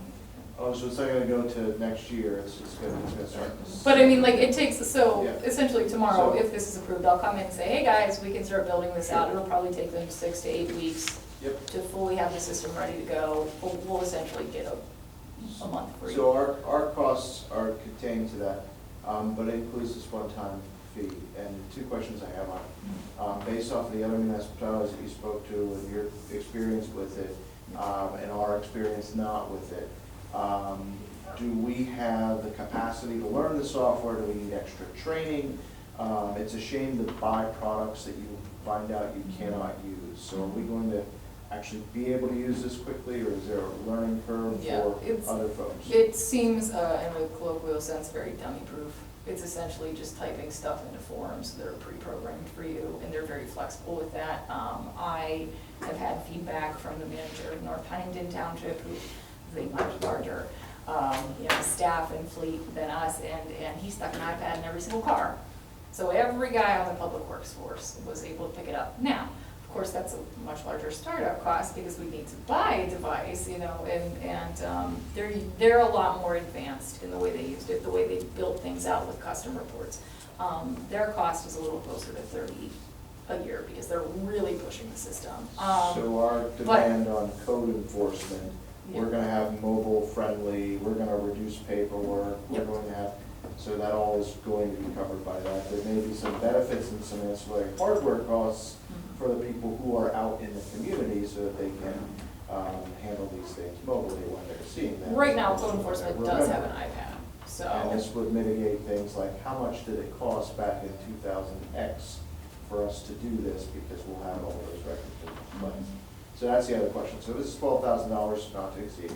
What will be the cost, and would they offer the services for us to migrate all of the paper information that we have to get it put into this system for the past? What would be useful? 3 years? Well, so 5 years? that's something that we've kind of discussed more around the office, because what they typically do with data migration is if you have, an existing spreadsheet that's easily mappable. We So- don't. We have Right, paper. we Right. don't. So I don't think that they typically do an on-site migration, however, because I do expect that we'll be saving an amount of time that is difficult to, underestimate, that it would be reasonable for us to say, yeah, what if we spend a couple hours taking a crack on just backlogging our paper system? I don't know the exact amount of time it'll take, it's hard to say until you get in there, but we'll have the opportunity to work on that ourselves at no And additional cost. there's willingness on the part of staff to do Yes. so. Yes, we have discussed that in the office. And also to free that bandwidth so the staff expertise can actually focus on forward-thinking problems as opposed to data entry. Is there an opportunity to budget or set aside dollars to hire temp agencies or other means to get that data populated? It's something that we haven't talked yet, but that doesn't mean we can't. I think that would actually be an excellent, for example, local government academy intern project. I hired 2 interns when I was working at Robinson for a very, very similar project with the planning department files. So. And with other systems that we use, I think the fire department uses a system, I don't know what other systems are used. Is there the opportunity to either integrate or import the other data systems that we have? Are there other electronic data systems either now or potentially planned that we're going to be putting into data? With the fire department, I think that's a little more of an extended conversation, just because I'm not familiar with sort of the volunteer fire department software that exists out there. Generally, if it's something that can be mapped to a parcel, an address, some sort of GIS mapping field, you usually can just import the spreadsheet if they can export it to you. We essentially have nothing for data management right now that would even need to loop into this in the first place, except for, we do have some spreadsheets in which we maintain a certain amount of information about permits as And given the discussion we had earlier about the fire departments, potentially using their emergency reporting, and I do data integration in my day job. Yep. I would expect that we would be able to, if it doesn't exist, get something where, like the fire department. I just am surprised that if it's so popular in this state and It may well 75% exist, neither one of them Right. have information readily available, and there hasn't been enough time to contact both of them. But rest assured, that conversation will be had. I think it's an easy ask for Tracer. It's just that it's not an ask that comes up that much between an agency and a local government, so. Question. Does anybody else? Yeah. So in the Tracer suite here, which modules are we getting through our licensing agreement? I don't have, hang on, let me pull up the proposal. I believe it's like the Permit Central. Okay. It's Is in it- our, it's in our drive. Yeah, and then, hang on, I've got the actual agreement here. Because there's a couple that are of interest to me, I was just curious if they were Yeah, covered. so the ones that, at least starting out, fit our needs the best are Asset Central, which is just the base thing. Say that again? Asset Central, that's the base one, that's what you get, no matter what. So And there's then one- Land Central is included with that, which is all the parcel recording. And then we are currently looking at Inspection Central, which is, Permit Central, and then Inspection Central is included in Permit Central. So essentially, it's like you buy a base module and then you get a second module that's included in the price with each of those. So Asset Central, Land Central, and Permit Central with Inspection Central fit our operations best at this point. Okay, so tonight we're getting Asset Central and Permit Central? Asset Central, which includes Land Central, and Permit Central, which includes Inspection Central. Okay, so we get the high notes. Okay. Yes. And then under, from our earlier discussions with regards to Permit Central, the building permits, zoning permits, we don't really have highway permits, we don't do too much of that. Rental permits, resale, certification, fire permits, licensing violations, sewer connections, contractor tracking, customizable fee schedules, stormwater management, all that stuff is presumably things that we could use, and, particularly like we were talking about the fire permits or the, however we put it under the inspection center, maybe that Right, fall under inspection central, the fire inspections. So I know we were talking about whatever pathway we go with fire inspections. If we go fire department, if we go VIU, whatever happens there, we still will have an ability to go digital if we so please. That's But- the purpose, yeah. But the code enforcement thing that we are doing in-house, do you intend on, or have you done a gap analysis to compare what we built last year to what they have? And is there, I imagine that there's good overlap, and hopefully, we'd be able to just port Yeah, so our data over, map it as best as we can, and start using whatever they that's, have yeah. pre-canned? That's what the primary cost is going to be for the data migration not to exceed section. This is basically what we built on steroids. Our code enforcement officer is really excited about it because it can generate like automated door tags or something like that. Like right now, our process is she plugs the things that she does in the field into the current GIS system that we have. However, the notes section, which is used to track dates and things like that, you can't generate additional entries. So it's just kind of this blob of notes where on this day I did this, 30-day notice, on this day I did this, 15-day notice. This system is built out on the same GIS platform. We should be able to port everything that we have over there. Again, that's the data migration cost, which they will assess. And from that point, we can actually do separate entries that are organized by date instead of just piling them into, Yeah. essentially the Well, comment and what section. looks to be a beautiful part of this is, they have the Outlook integration, which, that's nice. So, our code enforcement officer is alarmingly good at color coding things in Outlook, so this is gonna roll really well into what she does already. She's been very interested in this particularly because, we took a really incredible first step, with even getting the GIS-based system for code enforcement. It's more than most people are doing in the first place, especially if they don't have an asset management software like this. But it is now collapsing under the weight of her own success, and that there are a lot of dots that all want to load at the same time, no matter what you do with filters. And so this is going to be able to handle that load a lot better and be much easier for her to use, both in the field and for tracking. So something like identifying the parking lot paperwork that we've struggled for apparently for so long, and how many man-hours went into identifying said paperwork over the past several weeks and months? That would have been a button away. If we decided to track documents based on parcels, which we Yeah. sure could, so. So, Quick question, after your evaluation, it looks like, is it the vendor is very willing to, it says, as clients request new features, we prioritize, develop, test, and deploy them.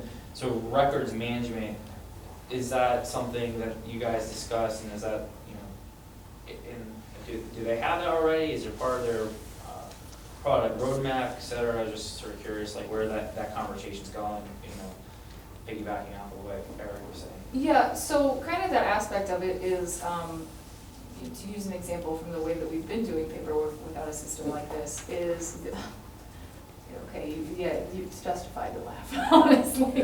But hey, they're doing the best they can. We have basically a permit template. You plug in the information to each line, owner, parcel name, da-da-da-da-da, you save it, you print it out. If you're lucky, you can find it in your computer system. But of course, prior to the way that we were all working together, it may have been that other employees didn't maintain records like that. So even if it's digital, it only goes back so far, and it's just a fancy Word document. The way that they can design custom reports, which the people that have recommended this program to me have really given some high praise to Tracer, is they're willing to pretty much just customize whatever you auto-generate, whether it's, you put the information in about a property, or permit, or a parcel, they can print out, whether it's like the occupancy inspection report or citations, it can automatically generate that instead of right now, our code enforcement officers handwriting the ticket, because that's your option if it doesn't auto-generate.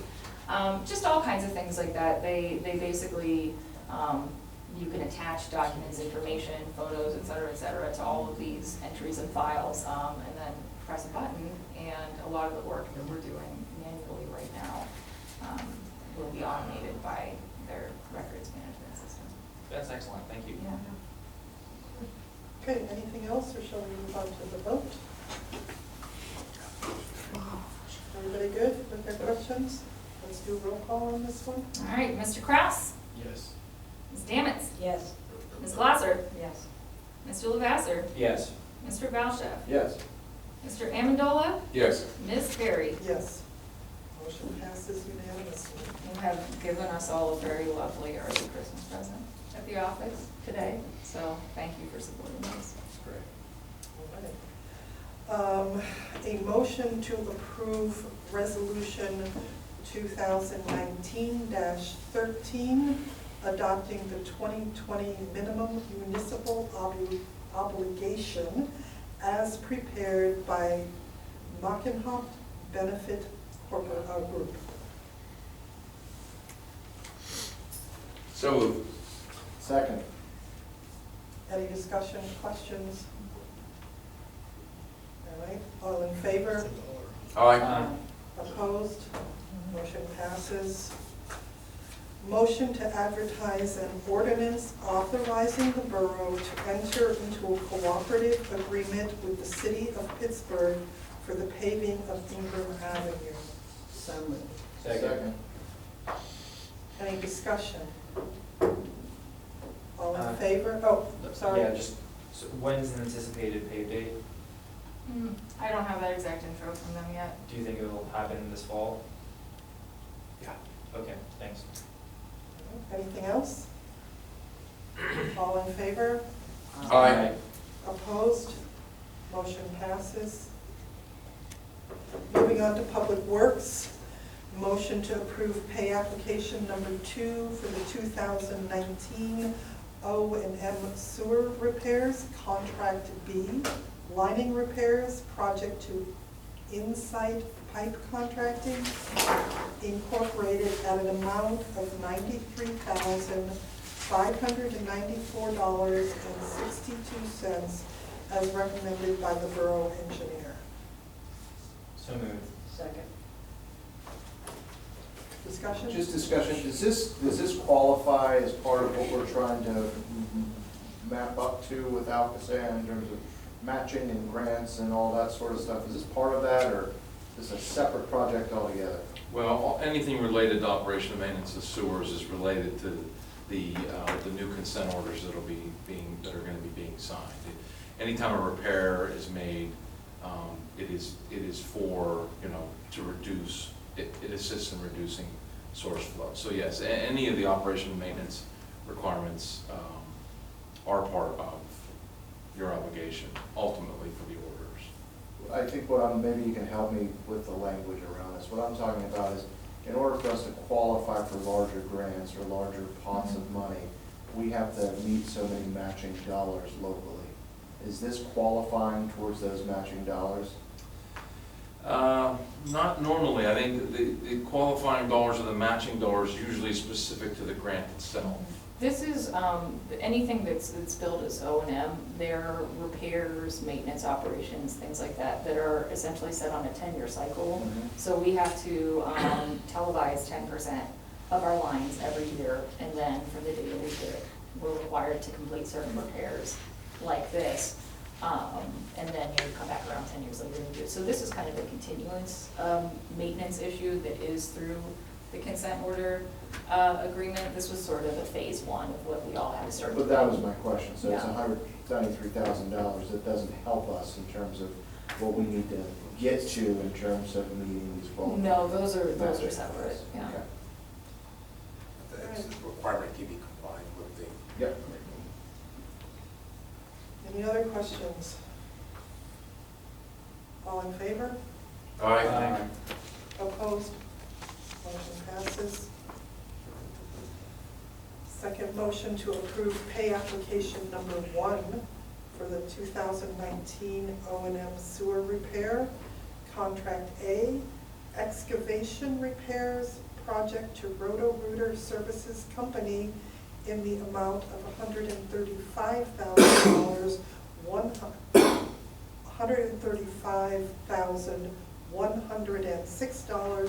$135,106.15 as recommended by the Borough Engineer. So moved. Second. Questions? All in favor? Aye. Aye. Opposed? Motion passes. Motion number 3, to approve pay application number 3, the final one for the 2018 road program to Independent Enterprises Incorporated at an amount of $15,775.74 as recommended by the Borough Engineer.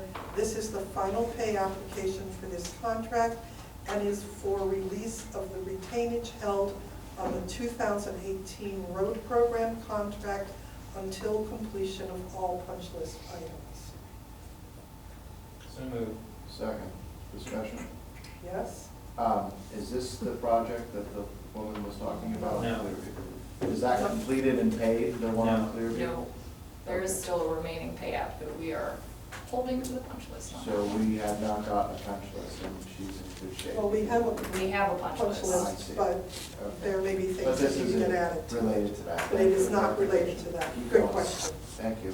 All right, any other? Is this the paving company that we were holding payment on the lake and back and fix everything? Yes. Have you checked it all?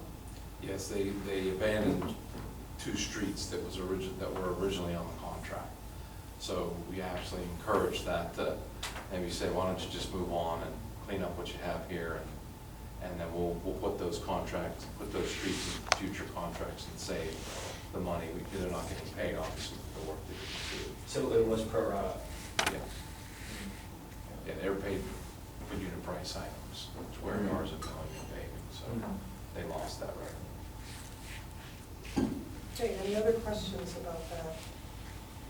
They still have a maintenance bond, if something were to fail in the next 2 years, we have a bond that requires them to come back and make repairs.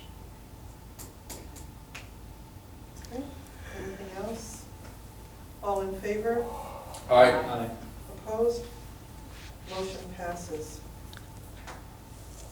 And the final motion to award the bid for CDBG Year 45 for ADA curb ramps project to the low bidder, A. Felino Construction, at an amount of $32,155 as recommended by the Borough Engineer, with the caveat that we have been awarded the grant. Did I understand that correctly? That HUD passes, confirms that they're passing the money to the Allegheny County. Okay, so at the end of the day, Which they confirmed today okay, to me. so we'll pay that out, and when it's done, we will be reimbursed. Is that okay? Motion? So moved. Second? Second. Okay. Discussion, Yes? please. I'm not familiar with it. I remember in the last meeting, we were talking about the volume of ramps that were failing, these ADA ramps that were needing repaired. Is this the same company that installed the ones that we're having trouble with now? No, I'm not sure of the ones you're having trouble with, but this is Felino is the contractor who is working on Clearview. So nothing's failing, but there are issues. They have been very slow to come back, make the repairs, and which is typical. We have Melee and Melee doing the same thing. I mean, it's just part of the misery you deal with contractors. And it's my understanding that this is the contractor, this is through Through the call. through our COG, which we have a contract to work with them to secure this. Yes. At the last meeting, there were some failed ADA ramps that And no that's one what- has memory of, no one was able to look up, and no one knows that there was a Oh, warranty claim against. This, so Rob, So I would didn't you hate take a to look award at a this? contract to Yeah. somebody who's done shoddy work. Those ramps were installed at the end of West Crafton on Steuben Street, and they were installed, I believe it was in 2012. So it was 7 years ago, and those type of projects have a 2-year bond on it. And it seems to me that the impact of the concrete is probably a number of factors. One, salt, which is probably the big one, because it's the ADA ramp at the bottom of the hill probably gets a lot of abuse from the salt during the winter operations. So I really don't know if I could say it was the contractor that he did something. I think there was a number of factors that caused the concrete to spoil, about 7 years ago. We'll never know. It was 7 years And I ago. don't believe it was Felino, right? Wasn't that a contractor? I was a that did PennDOT. that? Yeah. I wasn't there. I wanted to ask something about that also. I was gonna say PennDOT had done that whole hill there. And would they be responsible and we shouldn't have to pick up anything on that? That isn't part of this. No, That's I know the- it's not part of this, I know. I'm sorry. Okay, no, that's I know. all right. We But can that talk has about been that on a my little bit mind more. since- Yeah, I'd like to hear that answer too, whenever you're ready to talk So- about it. That's okay. there's- Whenever you're ready to talk about it. Okay, so we'll get to that in our discussion coming up in just a couple moments. So any other discussion about the motion on the table? Does one include the one down the Churchill, right? No, that we were talking about is a separate thing that we are going to have more discussion about. Okay, so let's do a roll call vote on this. All right. Mr. Kraus, That was a yes.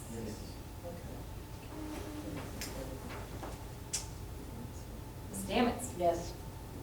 Ms. Glasser, Yes. Mr. Lavasser, Yes. Mr. Balsha, Yes. Mr. Amendola, Yes. Ms. Perry. Yes, motion passes. Okay, that concludes the business agenda. And we have time for discussion. So I kind of a long business meeting today. Planned was to have a further discussion about the comprehensive plan progress report. And I don't know if anyone has discussion on that and would like to move to that first, or whether there are any other discussions like this ADA ramp issue that are more pressing. I'd like to ask a question on that. Whenever they redid the hill, as I said, at the bottom, we did have a dip there. The roads were not meeting right there on Steuben and the corner of West Crafton. So that seemed to be when that started deteriorating down there, that ADA would ramp. And that's when, and nothing has changed. Nothing has changed. It went And down that when we has first been- came on council. Right, that has been the beginning, from the beginning. So I feel that this whole thing, when I was looking at what how much it was going to be, I mean, those prices just about knocked me on my feet. And I said, oh gosh, we shouldn't be paying for that. That really should be going to PennDOT. But if we're talking about, so we're gonna have the discussion about the ADA ramp and then move to the comprehensive plan. That sort of went with the comprehensive plan. Pardon? That sort of went with the comprehensive plan. Well, Because that's what, It's, I know, yeah. I know. So then the question being, the estimate that you've given us for that work, as you're saying, there's some sense of, this may actually be more a question for Steve.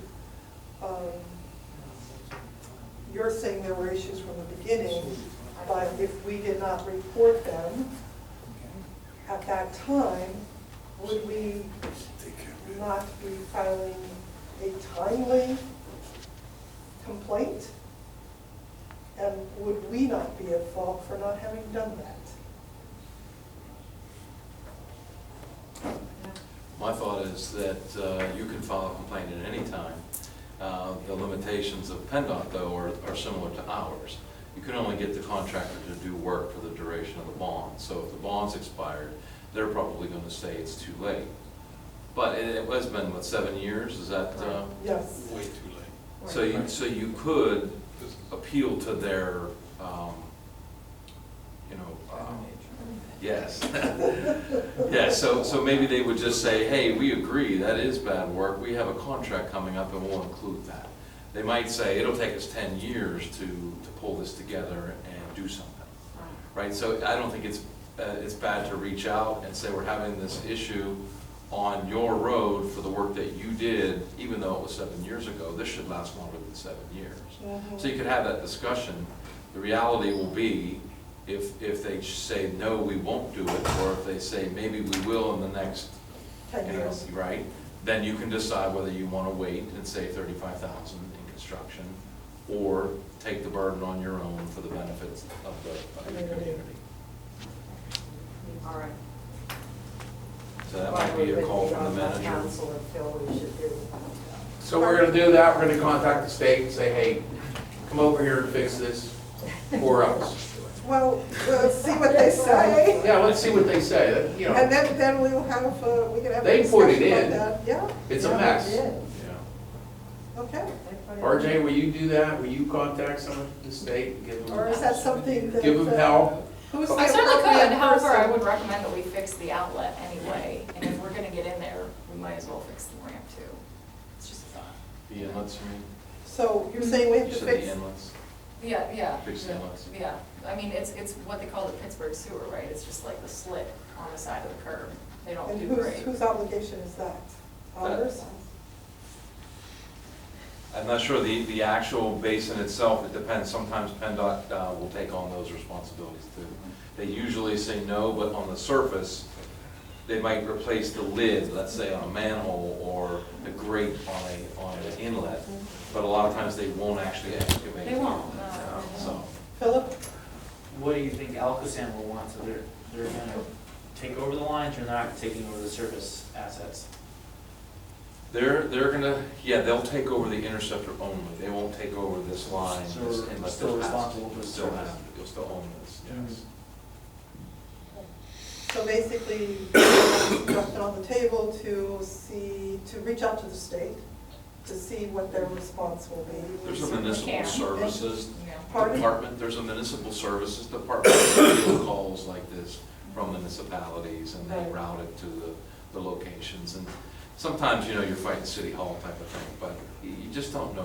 There could be a contract, there could be something happening that they could So incorporate. is that something that your organization can help us do, or is that something we should just have our manager do on our own? Okay, all right, okay. Yeah, we can help if they say, well, what's the installation, what's the typical for the inlet that you want to Right. install, or Okay, that so kind of you thing. can So, help with afterward. specifics, you are Right. gonna reach out. All right. And we'll have a report at our next meeting whether they have deigned to take your call. That's a good way to put it. Yeah. Well, for $35,000. Oh, no, absolutely, absolutely. But my sense is, if the state tells us to go pound rock salt, this council is concerned about that corner enough because of its daily use by people with disabilities, that there is probably the willingness on council to do what needs to be done. Maybe there's even a reimbursement for the Yes. work if you do it, maybe that would be a second question. Okay, Maybe DC will help us on that, huh? that's a possibility, that's a possibility. The legislators do get attention, Yeah. for favorite projects like this, so that's. not Yeah, a bad maybe, idea. yeah. All right, okay. Any other discussion items before moving into? Yeah, I have a couple, Okay. just unresolved things. The mayor, Rob, you guys are gonna look at this parking stripe or whatever it is that is on Bradford, I think it's Bradford is what it is, across from the school. Somebody mispainted a yellow stripe that says no parking, but we don't have an ordinance to actually enforce no parking. Across from the school? Up from the It's on Crafton schools, Boulevard, I don't Crafton think it's. Boulevard. Anything across from elementary school is the city of Pittsburgh. Right. It's up the street. We've talked about this in 3 meetings now. Oh, you're talking Yeah. about You between were gonna look Bradford, into that between stripe Public and that's painted Bradford. on the side of the road. And you And did to it. be honest with you, the distance between the two driveways, you're not permitted to park there. I've never seen anybody park there. That one section of roadway by Bradford Courts, never seen anybody I don't park know there. what, I've never seen, I've been there for 25 years and there's never Never been seen anybody anybody park parking there. Is the question, what is exactly the concern? It was, you brought it up, is there are people that are parking there, right? And you can't enforce When it. have you seen anyone parking on the apartment side of Crafton Boulevard? From school. Pardon? That's up from, that's up. No, it's up from the school unless we're, Right. if it's I know I across from the park there. school. I know I park there, and I park there now because I know you can't enforce it. But Where you park? you, on that side of the street when it's full, No, we're talking, the question, the yellow The paint yellow line is stripe. between Baldwood Road and Bradford. yeah, and when it's all full in front of the school. there's You're no parking sign. on the side, That's 3 you're blocks talking about, away. That's 3 blocks Yeah, away. Bald, you're talking up against the Bradford apartments. There's a wide driveway and there's yellow stripes on either side. Uh-huh. That's where you're parking? That's where it was. It was the only parking space that was I've there. never so I seen parked anybody there. park there. In a lot Well- of years. That's what I'm asking. So you are people who are parking there. I Yeah, guess. Should we just? Should the cars be painted gray or, you know? They could be tagged because you're too close to a driveway, you're too close to a stop sign. No way, it's Not illegal. a parking. resident or somebody put them there. It wasn't public works. No. Right, but they're not, those are not, Yeah, they Legal. got, whoever playing the yellow line, it's illegal parking either way. whether there's a yellow line or not. Yeah. So you could take the line away and put a The sign police up. could go out and tag anybody who was parked too close to the driveway or the stop sign. So, the yellow line is really, An assist. yeah, it's just the people let them know you're not supposed to. You're not So we don't need to pass anything. That was the point of this, is do we need to legislate something No. so that you can't park there? The answer is no, because you can't. We just park. have to You're not supposed enforce. Yeah, it's illegal parking anyway. We need, it needs State to be law. enforced. It's a helpful yellow stripe then. The next question was for engineer. There was, you talked about this, but I didn't quite understand it, where Crafton Avenue meets Grinnell. The thought was potentially just moving the yellow dividing stripe westward to make the lane the minimum width requirement to give a little bit more of that ginger space. Yeah. Can that yellow stripe be moved or not? Yes. That'll be in his recommendation. Got it, that's what I was missing, so the recommendation to move there. Yeah, that's coming up, and we should expect that when, Rick? I would say in the next week or two. Soon. Okay, so. I thought that's, I just didn't quite get it the way you said it. The other piece was, you were gonna report back, there was a meeting with the Shade Tree Commission over a sidewalk or something. You had a meeting coming up, you said you were gonna report back on with the shade. No, the tree no, not people. the shade tree. There had been Church.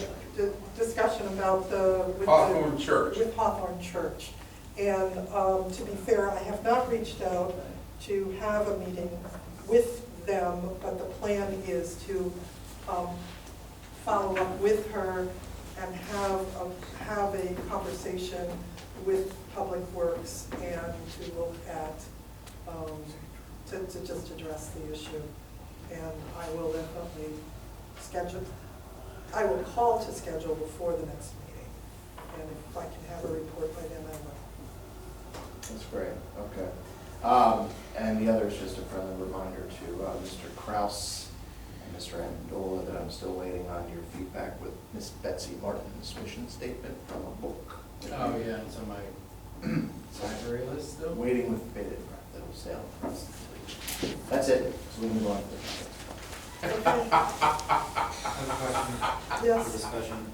So earlier we were just discussing, I don't know, I missed the joke, but I guess I Um, did too. discussion of the building, the parking lot from earlier, I think we were gonna touch base further on the path forward there. So it sounds as if we have everything under control with who owns what, who's responsible for what, we're gonna delegate responsibility. So the reason why this is all important is, I know there's been some discussion and some work done on the part of the manager on what's gonna happen here long range, and we have, you know, Port Authority that's gonna be working with us, and I think they're coming tomorrow to the Planning Commission meeting. And I made some phone calls last week to the agency just to figure out about ridership. I think an awesome web application, and you can, you know, see who's riding on what bus, when, where, and why, you know, et cetera. And my question is, for the manager, what has been done to date with regards to drawings, renderings, understanding of, you know, your understanding of, you know, what your vision is for the area, and can we sort of just get a pulse on that? Well, this is not a 914 answer, but I would be thrilled to elaborate in detail. I think that should be something we should move to another meeting. Mhm. You're going to, Port Authority is going, as you said, coming to the Planning Commission, maybe an opportunity to speak about that at the Planning Commission. I was going to be on Skype call for tomorrow. Okay. However, I mean, the reason for the Port Authority to come by is because it is a joint, it's a quarterly, the Ingram and the Crafton Planning Commissions meet jointly. And so this was kind of going to be a broader discussion of the year and a half-ish long transit-oriented development effort that the Port Authority had undertaken with Connect, in which we were participants. So sort of the next step for that really, and what they're really excited to see us working on, is moving forward with the zoning ordinance rewrite proposals, because frankly, you can't do anything with redevelopment if you don't have. So I would say that it seems like whether it's her vision or anybody else's vision, Well, it's just saying, probably. what work has been done, like what kind of, you know, is there anything that we can see, share, you know, I think it's premature at this point. I mean, given the fact, as RJ said, we're in the process of vetting the so proposals for the zoning. we're in the process. Yes. We, okay, I'm just saying, like, I'd just like to get more there's still two more meetings. There were 4 for the zoning rewrite. There were 4 companies. We've spoken to 2 of them. There are 2 more. And coming out of that, the committee is Lydia, who's head of the planning commission, RJ and I have been have had those 2 meetings. And the intention is to bring 2 recommendations out of the 4 to present so that the council doesn't need to talk to all 4. And I think that the vision is to get that underway, as RJ said, before there can be any vision about what might be possible with improvements and developments with regard. And there isn't anything, I think, at this point outside of, maybe, somebody's pie in the sky, but it would, I think it's premature to. So we're not spending money on plans? and- Oh, no, Okay. no, not at all. You would be having motions if we were spending money on plans like that. And something that has come out of the Port Authority discussions, in which they are slated to bring to the planning commissions tomorrow, is, just the concept of a stationary plan, which would be, the surrounding area here. And, potentially we could certainly talk about the other busway station here or the one in Ingram. But point being, the Port Authority, contingent on funding and continued partnership with Connect, is looking to support helping municipalities put together station area plans in the coming years. So I think it's the hope, as the volunteer fire department has made clear to us, they'd like to be out of the parking lot business, but there is 11 years at least left on that lease, so that anything that might happen to make any changes there's no pressure to do it tomorrow. And I think that there's some hope that the Port Authority might, and many other interested parties with regard to transit-oriented development, might express interest and the willingness to assist with what could be in the future. But at this point, I think it's mostly a twinkle in anybody's eyes at this point. And anything that might transpire will be transparent. Is there something specific? No, I'm just intrigued by the committee. I wasn't aware that there was another committee working on that, but that's wonderful, thank you. What, on the zoning? Right. Yeah, no, that has been we've discussed that in previous meetings, that we had the 4 proposals and that we would be entertaining.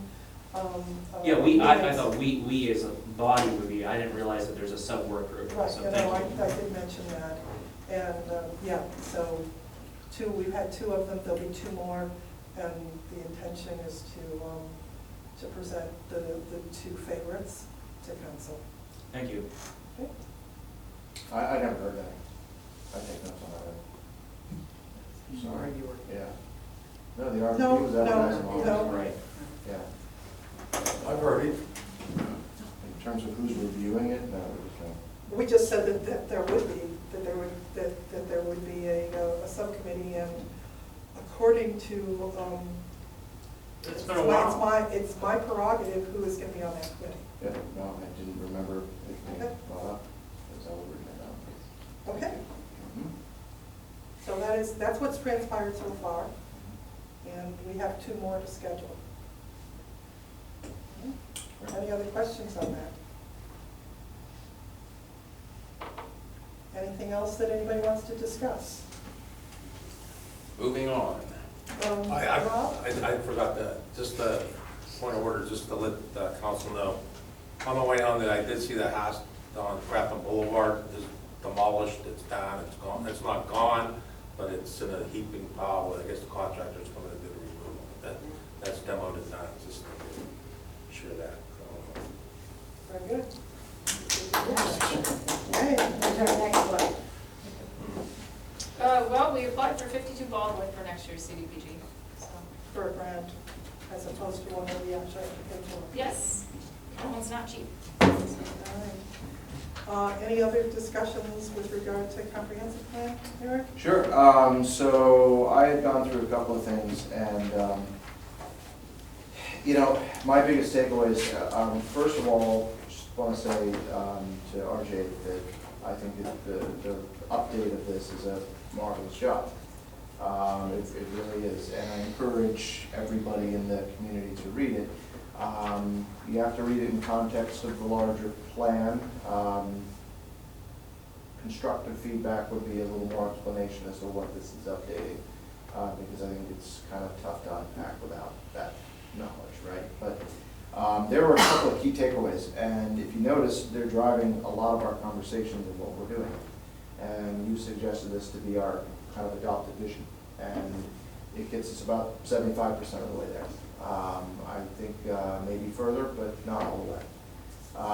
So the things that I was going to look at, I just want to comment, like things like deteriorating property, just talked about, because it's driving what we are as a community.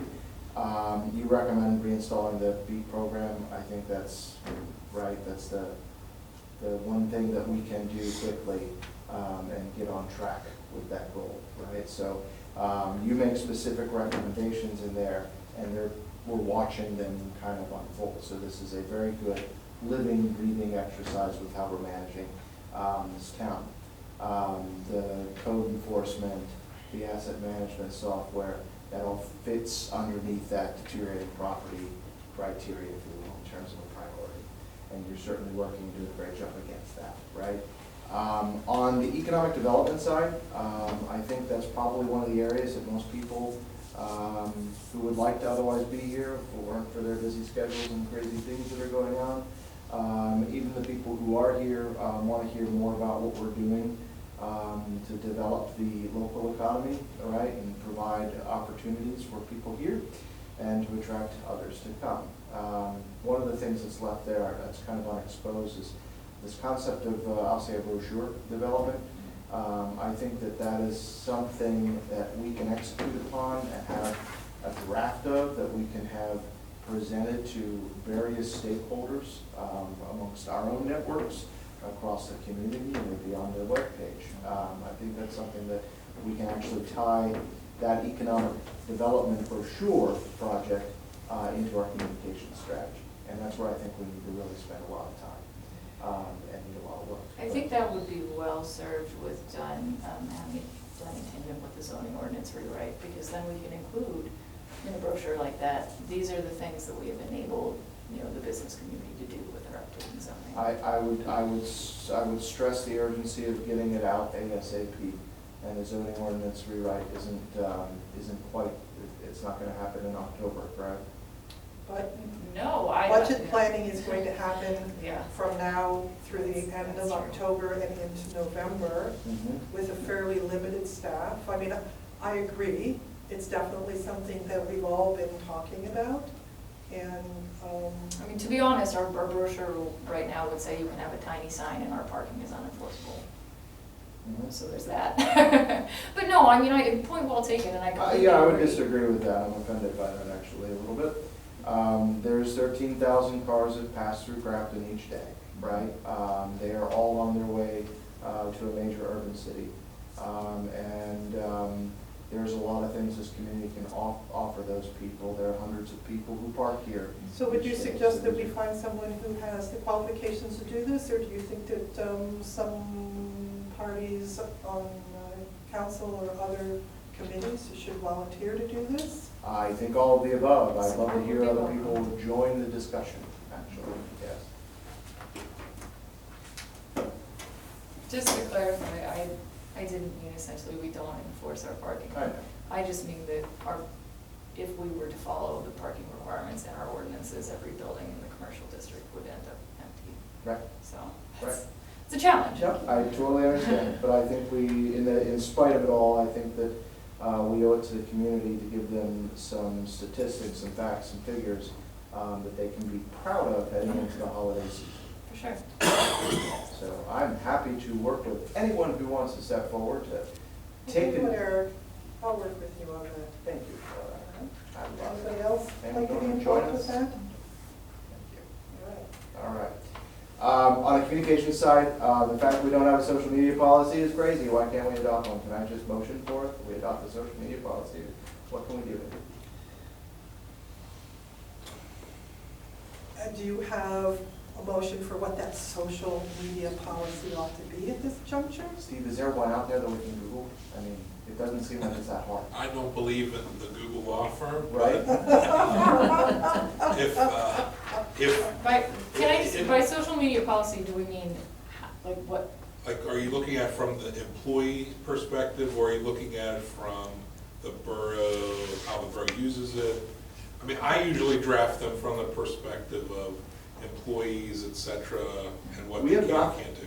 From what I took away in here, was we don't have a social media policy at all. So I guess my question would be is what should it entail and why would we have one in Well, 2019?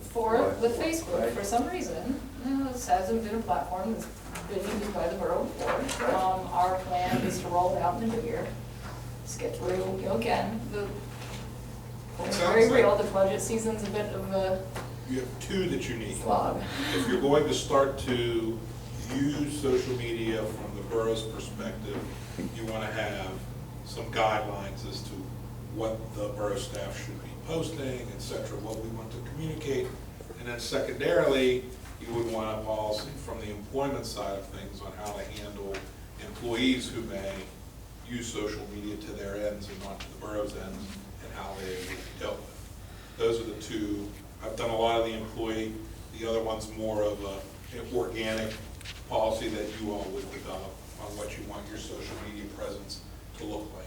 Also, I think, so for developing the digital media policy item for referring to what is posted or what should be shared on borough media presences, there was this motion that was adopted last summer before I was here regarding Savvy Citizen. When the platform was adopted, that essentially says, okay, this is what you're allowed to put on the event announcements, here's who's allowed to share things. Philip, you probably recall a lot of that because I think you crafted that motion.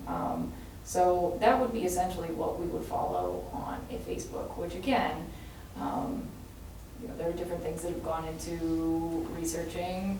How do you deal with in craft policy for what is constituting hate speech versus what is censorship? You have to be very careful when you have an online public forum. You can't moderate it. I So, fully understand. I would yeah. defer to Steve to help us craft something on both of those spectrums that we can just and have in place. I would be careful with social media policies for employees in that we have not had challenges where somebody has posted something inappropriate, and the police department, to my knowledge, has an internal social media policy, although I can't just pull it out right now, but I know it exists.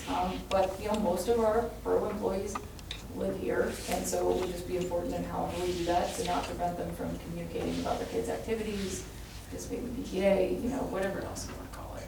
Any policy adopted by the borough would only apply to non-union employees.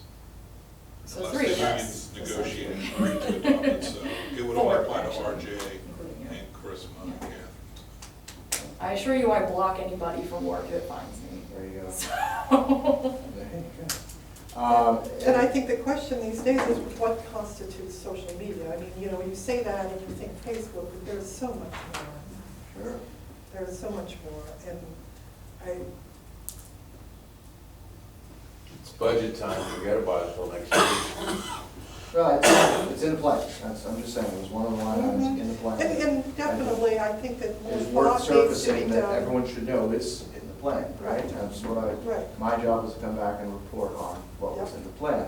I will say that the concept of the Welcome Wagon newsletter, Welcome Wagon, I want to pause on because it's really important, and I think there's some great community efforts out there that were willing to help with this.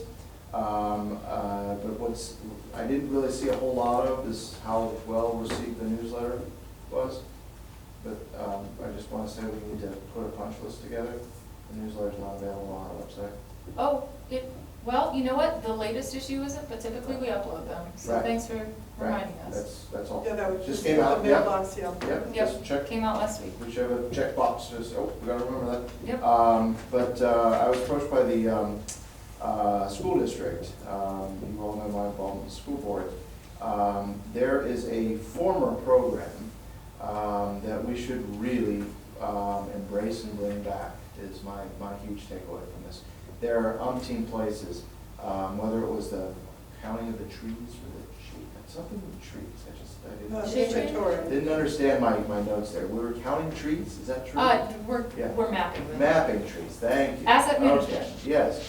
So what a wonderful project to bring back the junior government program, which has been wildly successful in this borough for many, many years, but it was forgotten about a few years ago. Michelle would love to work with whomever on this. That'd be great. In this, who could she work with is the question. In the school district work with. Okay.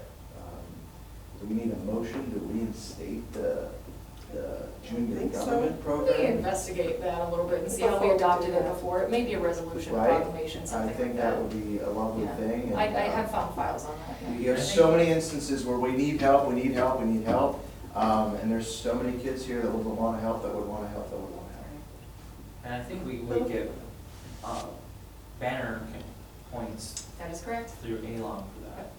Don't know what that means, but it sounds. So the LEA League of the Municipalities, we have some criteria to meet to be a banner community, which is a community that's acknowledged to the league as being Good practices of Good financial practices, management, And, engagement. You know, it's a wonderful, Education. that's a wonderful segue, because I bet we get some sort of banner points or whatever it is. That's literally like, that I'm particular sure we get some section. for Yeah. our service request form. No? No, but that's okay. I mean, I Which we think should promote, because nobody knows. to renew our banner community status this year, the one section that we're kind of, that we need to finish is either doing some sort of school visit, career day, whatever, or implementing a junior council member program. So if you can get that together before the end of the year, I'll have to double check, but like 95% sure we're gonna requalify. So last year we had our code enforcement officer come and do a talk to class day. I could try and see if she has time to do that if we can't get the junior council person thing together, but I mean, yeah. There should be no reason why we can't. I'd love to see it come back. It's great. I will forward your content, yep, that's great. The last piece is that service request form. We should make it more visible. All I've got to say is, Okay. for instance, we're paving, what is it, Hawthorne, heading out of town? We're repaving that. Somebody said, boy, it would be nice if there were parking space painted on it, because it's so hard. So many people live there, and so many cars are going, up that street. It's so narrow, it's just one lane, and nobody seems to know how to fit into the parking spaces. And I said, well, I have no idea, but I could have easily pointed them to that service request form, and we could have looked into it. Stick a button on the front page. It would be- It's a link somewhere on there, but I mean, yeah. That would be, because you have to dig for it. I would say that. I think you did make it a little more, you brought it up a little bit in the last bit of revamp you did. Yeah, it's now a link through a menu, but I mean, you still have to go into the menu, so button on the front page.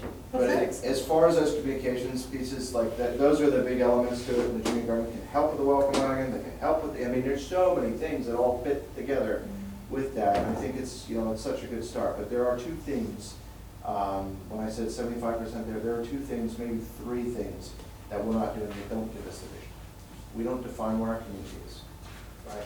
What is our community? And it's not for tonight, because we're not gonna hold anyone later than they need to be. But we don't actually define what our community is, or the purpose and intent of our community is to serve, right? Are we here to grow? Are we here for families? Are we here for all of the above? We don't actually say that, and I think that we should, right? And the other two legs of the table that we completely leave out of this, but support every element that's in it, are our safety and our infrastructure. I think that if we adopt this as our vision, just like we have our economic development section, we should have a fifth and sixth section for safety and for infrastructure, because they're that critical. They are critical, but they are not part of this. Right, so plan. to be But I'm clear, saying for us to this call was just this a our copy and vision, paste, Yes. basically. Right? No, I agree, and I'm not. Definitely did not. This is not critiquing the work. I think Yeah. the work is excellent. Thank you. I'm saying we're going to adopt this as our vision, as our mission, as our purpose, those are the things that we need to have in it, and we need to have something that is comprehensive for our mission, intent, and purpose, and in order to be able to make better decisions as we head into budget season. Very good. Thank you. Yep. Thanks for Anybody got reading. any questions, comments? Anything else they would like to discuss tonight? I have a listing of Boy Scout groups in the Carlington National Honor Society that would be people that we could use as volunteers for following up on some of the I issues think we're that you talking did get about. a couple of I that. got the, I think I got Do you the, have that? I don't know if you were CC'd on it. The only one that's not listed is St. Philip's and Dr. Doctor.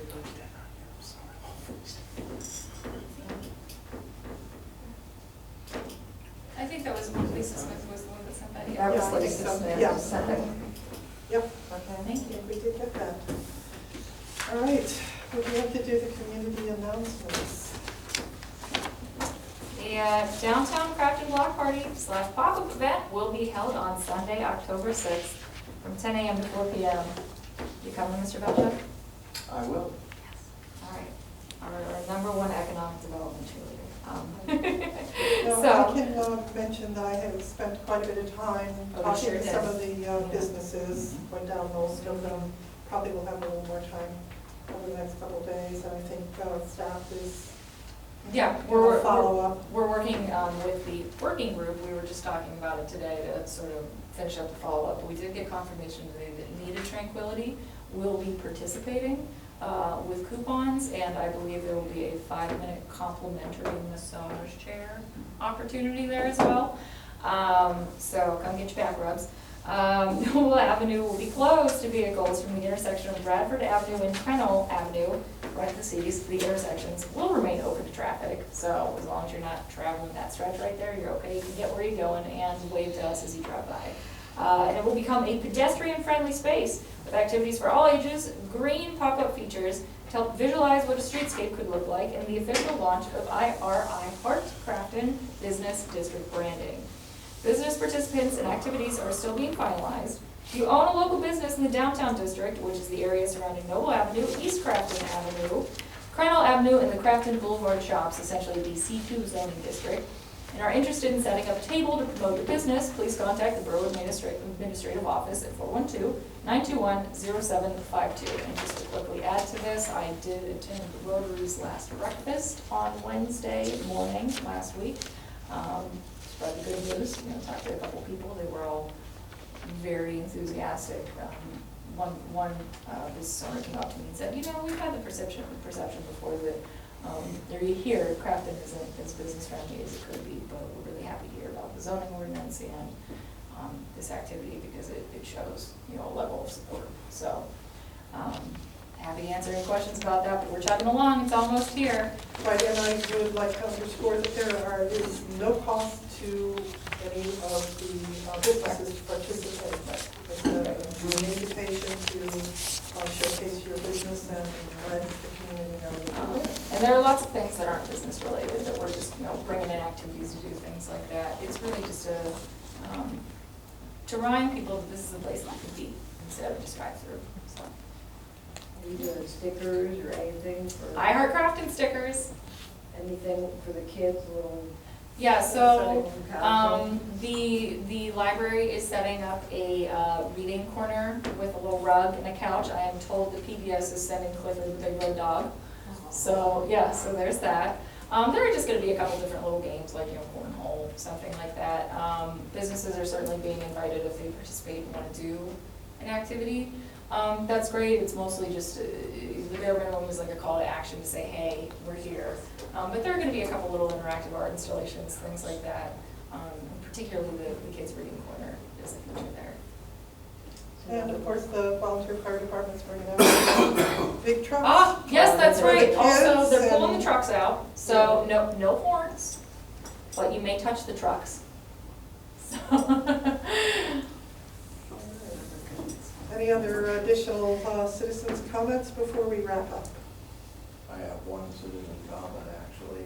Tomorrow night is the last and final Speak Now or Forever Hold Your Peace. opportunity to go to the school board office and give your 2 cents on what kind of a superintendent Carlton School Oh, District. that's right. So if you don't go tomorrow night, you don't have a voice at the table, as they have 27 candidates that have applied. There are a lot of people taking interest in the Carlton school system of late. And you have a terrific opportunity to make sure that your voice is heard. The consultant will be here from 7 until 8:30 and has a whole structured environment for you to provide some really great feedback. Very good. Thank you for bringing that to our attention. And with that, the meeting is adjourned.